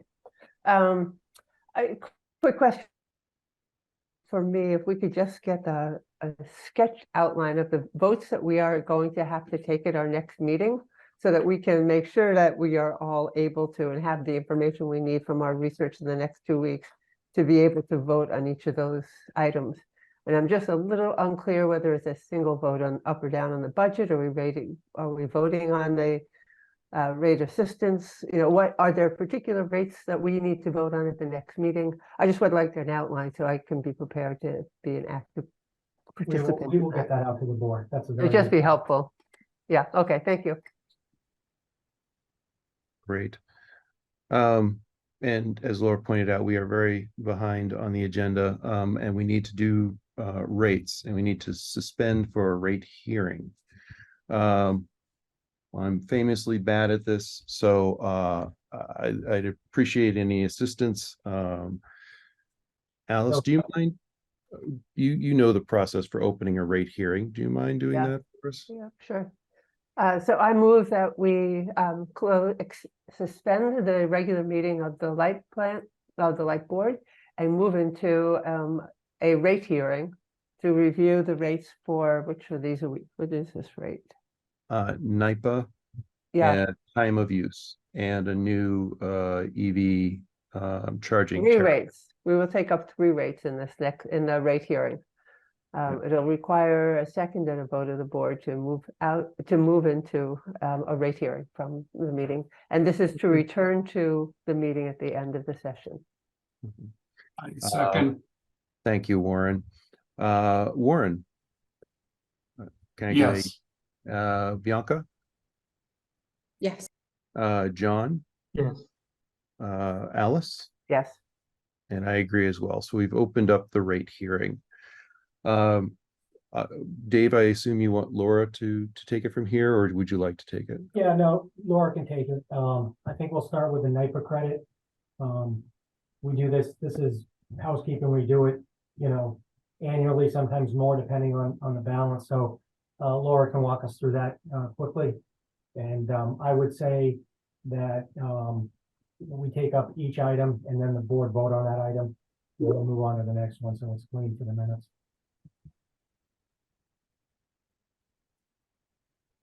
Okay, can everyone see my screen? Yep. Okay, does it need to be bigger? A little. Yeah, Bigger still? I would say so. How's That's, that? that's better. Okay, so I believe everyone did receive a copy of this several page document prior to this meeting. So I don't know if we really need to go through all the background on this, on what NIPA is and why we need to adjust the rates. So, like well, let me ask that question to John and Bianca. Have you read through this? Do you understand the background on this NIPA? If so, we could save a lot of time. If not, that's all right. I understand it. Yeah, I have a general sense. Yeah. Okay. So what we're going to look at is the credit that we can provide to people depends a lot on what the prevailing market price is for electricity. We've had some very high NIPA credits, as high as 15 cents. And those were generally applicable when we were seeing these very high prices from the Ukraine war and subsequent aftermath of the increase in the natural gas market. We have since returned to much more traditional levels, and therefore the rate in general needs to be decreased. You can see this is an actual accounting of how much we have experienced in actual savings from the NIPA power. Here's a rundown of how much we've issued in credits and how much the credit was per kilowatt hour, and this would be the ending balance. So we had as much as $400,000 in this account several years ago, and we did a good job of drawing it down in 2022 to close to zero. This is when we had increases in commodity prices and wanted to give the customers some bill relief. Since then, however, the savings have been much more moderate. We're expecting about $120,000 this year, yet we've been giving credits of $220,000. So we're basically drawing the fund down by $100,000. We don't like this fund to be negative. We want it to be somewhat positive.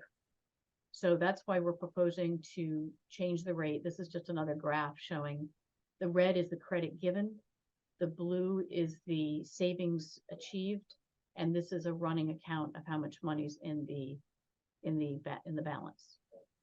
And you can see it went negative at the beginning of the year. So we're just recommending that this credit be reduced from its current level of 2.5 cents to a very small 0.004. If we only needed to reduce it to match savings, this would be about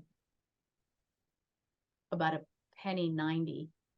But since we have to make back the 100,000 we're currently in the hole, we have to recoup another $1.50 from that, which makes the credit only 0.004. The credit has been this low in the past. it's gonna mean for the customer, instead of seeing a $1.88 credit on their bills, which they saw in 2023, and anybody who used at least 75 kilowatt hours saw $1.88, that's gonna now be a mere 30 cents. But it's gonna enable us hopefully to recoup the negative balance in that account while keeping up with the contemporary savings we're actually seeing from the benefit of this power. So we're asking the board to vote on a change in the NIPA credit from 2.5 cents to 0.004 cents per kilowatt hour. So Dave, you're saying you're recommending that we take a vote in the middle of each of these, right? I think it would be cleanest, yes. And how about, how do we handle public input in the hearing? You can do it in the hearing, yeah. All right, so is there any public input directly on this credit in front of us? Pamela, and please keep it to the NIPA credit. I think we should, in all areas that we have power to, accumulate money within CMLP because we need it to use for the changes that we're doing for rates and for decarbonizing the energy supply. So Okay, not just NEPA, but everything. We're not, Please. so Pamela, we're not allowed with this money to cross paid for other things.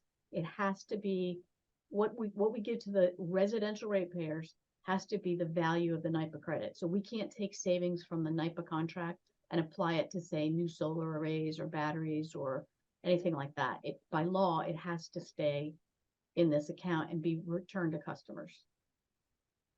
But we're having, it's like like your mortgage escrow account, right? no, so we thank you, Pamela, for your comment, and Laura for your clarification, but I do want to keep us moving because we are behind and we do have many other rates to discuss. All right, I understand you'd like to see more money towards those programs. All right, so do I need a motion okay,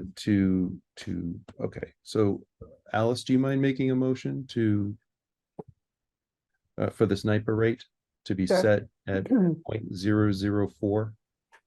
So I move that we adjust the current NIPA credit amount, credit rate, from 0.025 to a new rate of 0.004.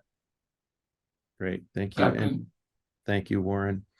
Alice, Yes. Warren, Yes. John, Yes. and Bianca, Yes. and I agree as well. And Great. question, Brian, Yes. effective date, The First, please. I think it's on top, effective January 1. Yeah. Is that right? Yeah, Yeah. January Okay. 1, 2024. thank you. Thank you. for reminding me about the date. Yes, thank you. All right, Laura, would you like to move on to the next two? Yes, the next one I'd like to talk about is the new electric vehicle charging tariff that the board decided to pursue in lieu of changing second meter fees in general.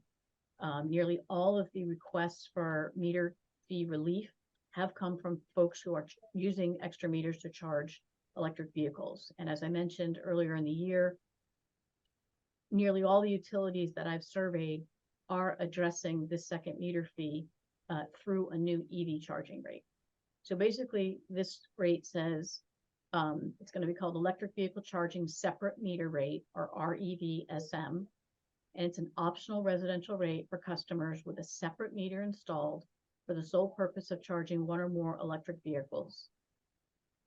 Customers choosing this rate will pay the regular tiered charges in R1, but they'll pay a lower meter fee for the second meter.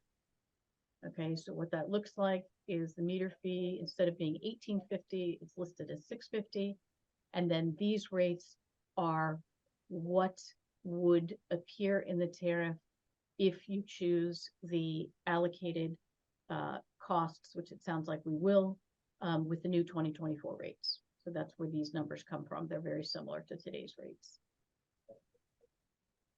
I would like to make this effective January 1st as well.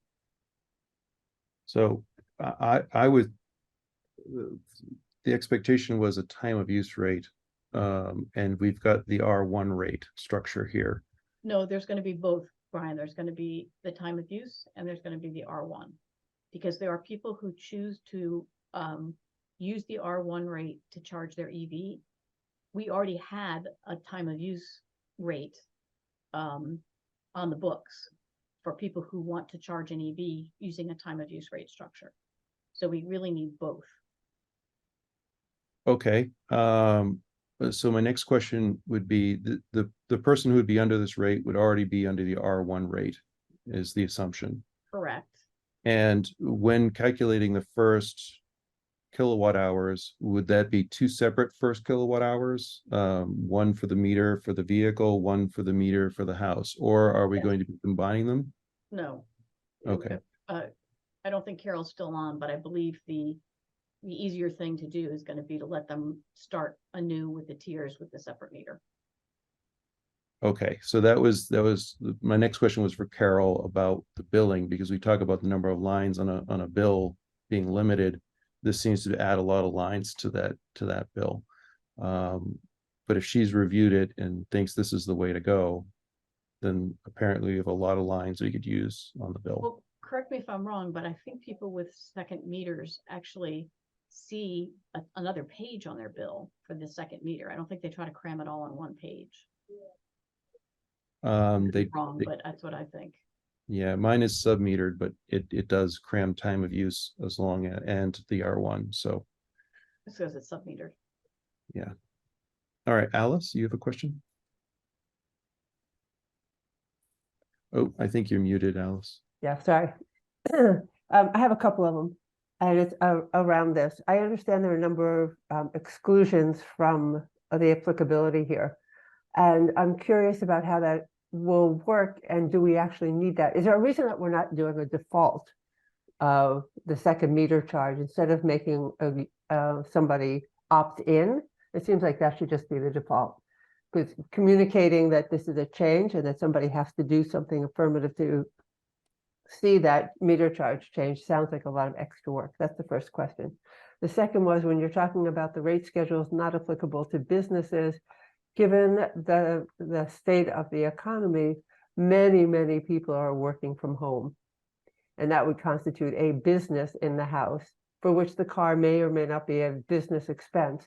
So it would sound like if you are one of those people who now works at home, you would not be able to charge a vehicle at a reduced meter rate charge for it, because So it's if you're a business property.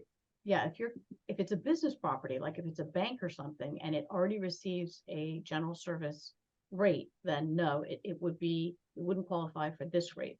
But a person working from their home, if their home is classified as a residential establishment, and they're paying the R1 rate, they would still be able to charge the car under this. It matters what the underlying meter is.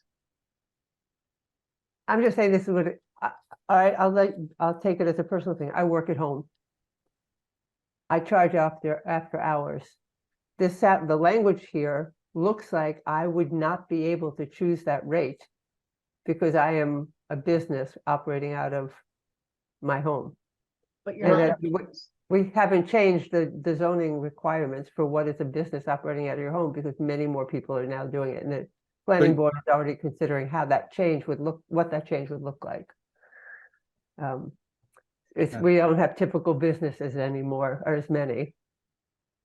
Yeah, I think you're a residential customer first. I mean, it's a single family home. I don't think the confusion about the business is correct. I think distinguishing this rate for a single family property or so forth is more important than allowing it to be on a bank or something. I Um, understand that. It's just that the language here implies that if you have a business, you can't apply for the rate. And it's an opt-in as opposed to it being an automatic. If you have a second meter, you have to do something affirmative to choose to have a lower meter rate So for a with rate that regard you to already that- enjoy. Yeah, with regard to that first point, Alice, you Yeah. already have to do something. When you get a second meter, right, there are forms you have to fill out. You have to choose which rate schedule you want that meter to be on. Like you can choose this one, you can choose the time of use. So you already have to communicate to the light plant and tell us, what rate you prefer for this meter. And you also have to request the meter and, there's a bunch of stuff that goes along with getting a separate meter. Remember, this rate schedule is only for people with separate meters, not people who are charging the car under one meter that is also their house meter. Mhm. I'll Um, just, Yeah. My apologies. I have a 9:30 call. I need to leave. I'm Okay. very Thank- sorry. Thank you, John. just speaking to Alice's point, I mean, is there any, I think the language really she's talking about is under applicability. If we just change the language to, this rate is applicable to all R1 tier 1 customers, then that whole language becomes irrelevant, right? Well, this language is standard to all of our residential rates.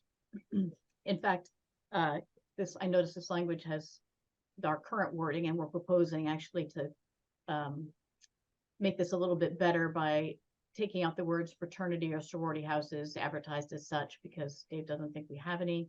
And also, we already took out the reference to the white pages, but potentially taking out that. But this paragraph, this standard is basically just saying, look, customers that are classified as commercial aren't allowed to use this rate, just like they can't use any other residential rate. So I think Bianca's comment is a good one. We could just write it in the affirmative. This rate applies to all R1 customers. Dave? So is this a rider or a rate? It's a rate. Okay, so if it's a rate, it needs to be able to stand on its own, so it can't be written as a rider, which would be under the R1. Right. Correct.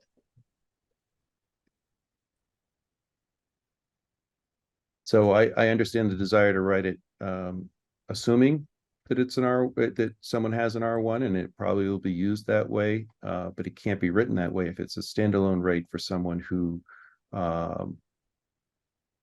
needs a vehicle.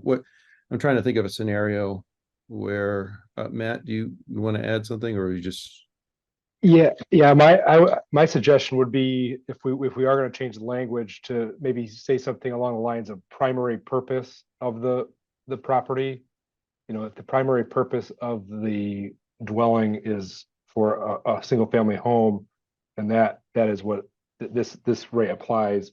And if the primary purpose is for a place of business, then it would switch over to a general service type Right. tariff.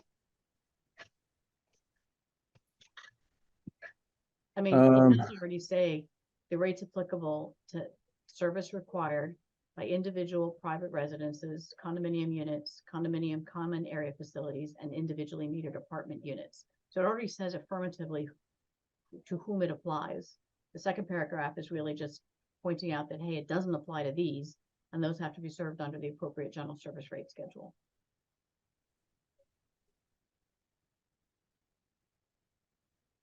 So I'm I think that your concern about it being for a home office is probably wouldn't be a concern here. I mean, I'm assuming that most people have a home office, or the people that do operate a business out of their homes, it's, tax wise and every other consideration is a portion of the home, unless you have a separate meter just for the office, which would also be, I think that would be unusual, right? Because you wouldn't get a separate meter for a home office. Yeah. I just wanted to make sure that it wasn't, that we were sensitive to people that have changed their work environment to working at home as opposed to going to an office. that And they're, I think in practice, that is the goal. Sure. So the language we could wordsmith, I think it's going to get convoluted more than it is already. And I have some other questions. But Warren, Yeah, when I look at these two paragraphs under applicability and totality, it does not seem confusing to me ultimately, and it seems clear that somebody who is living in a single family home can qualify for this rate, whether or not they have a home business. yeah. And my general thoughts on this is I don't feel this rate is needed. I think that if we can put them under the time of use and put that $6.50 into the time of use for a second line drop makes more sense because we're trying to solve the EV problem. It's EV customers that were complaining about getting two shares, that $18 twice. This is, if you're charging an EV on peak, you're paying a tier one price. It logically doesn't track for me. But there are people who choose this, Brian. So let's go ahead and look at the time of use Oh, rate. because- they would choose it because if they want to charge right when they come home from work, they would be paying tier one prices and they wouldn't be paying the on peak price, which is significantly more. But we can't force people onto any particular rate. Then they, So this is the time of use rate. And this is not a new rate. This is a rate would be changing. Okay, it currently said that the meter fee would be waived if you were already paying a customer charge under R1. So the way we had to set it before, Brian, was if you had an EV and you chose the time of use rate, your meter fee would be waived entirely. If you had an EV and you chose the R1 rate, you would pay a second $18.50 charge. So we really couldn't abide by that. That's like trying to, railroad somebody into a particular rate. So what we're proposing is that they both be the same. So that under the excuse me, not EV, under the time of use rate, which by the way, can be used for a whole home or could be used for an electric vehicle. We say for customers with an account already taking service under another rate schedule who wish to use the R1 tour rate to charge one or more electric vehicles using a second separate meter, the monthly meter charge for the second meter shall be reduced to $6.50 per month. This was to provide equity between the two rates. right. And this is the rate that I expected. I did not receive that in the meeting materials. This time of It's use. there, but the first one I sent you didn't do what we hoped it would do, so I had to revise it. So this is the revised one, which you don't have yet in your packet, but will be posted. Okay.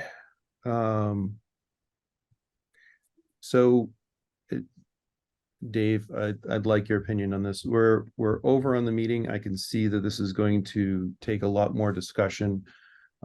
Should we bump to the 29th, or is there a pressing issue to get this resolved in this meeting? Well, I think, on the 29th, we're gonna have the budget discussion. We're gonna have some rates discussion. So, it doesn't have to be voted on today. We're just trying to come up with a solution for the customers that, put in a separate service and don't want to be on time of use. They're getting a second meter charge. That's what we're proposing here and make it consistent between the two rate classes. If you want to continue the discussion, because it sounds like there may be more discussion needed, that's the board's prerogative. We can do that. I want to hear from the board on their thoughts on these two rates and whether or not we should proceed or call it a day and pick it up again. I can't stay more than another 5 minutes. Yeah, I think this is going to be more than a 5-minute discussion, so I think we need to bump it to the next meeting. But we did get the hydro done. We got something. NIPA. All right, so I'd like to close the rate hearing. Alice, do you mind giving me wording to close the rate hearing? Yeah, I move that we close the rate hearing to be continued at another meeting in the future and return to the open session of the light board meeting for today. Yeah, and I think you can even state Second. the 29th as the date that it will return. November 29th. All right, and thank you, Warren, for the second. Alice, Yes. Warren, Yes. Bianca, Yes. and I agree as well. I'm gonna allow for public comments. If there's anyone in the audience that would like to make a general public comment, they can do so. Alice, do you want to make a general comment? I have one one question really. I Yeah. attended one of the recent meetings of the 2229 committee looking at reuse of the property. And the question came up whether CMLP, Dave and Laura, had any thoughts about could they use any of that property to either extend, expand, or move current operations to 2229. And it's to raise the point that it should be a discussion for you to make. I don't think anyone on the board needs to make. I went as an interested citizen to the 2229 committee, and it came up as we need to get input because maybe there is public works or light plant operations that could move to that property as one of the intended uses. And they're actively soliciting that information now. The light plant has no interest in moving to that location. Our location is satisfactory. We have expressed an interest in potentially some solar on that site, but there are a lot of competing interests, as I'm sure you heard. So do we want to stake an interest in potential solar development at that site from CMLP? yeah, we have expressed that. And the solar task force is also looking at that as an option as well. But I do know there's a lot of competing interests, and there's no definite that the town's gonna buy the land at this point. So it's definitely a challenge. But in terms of moving the light plant operation, we don't have any. So truck washing, truck parking, or overwintering, or anything related? No. Okay. Yeah, and I attended those meetings as well, and the additional to the solar is I expressed that we may want to do a large bulk energy storage project there, and put that on their radar as a potential 1 or 2 acres. Pamela Dritt.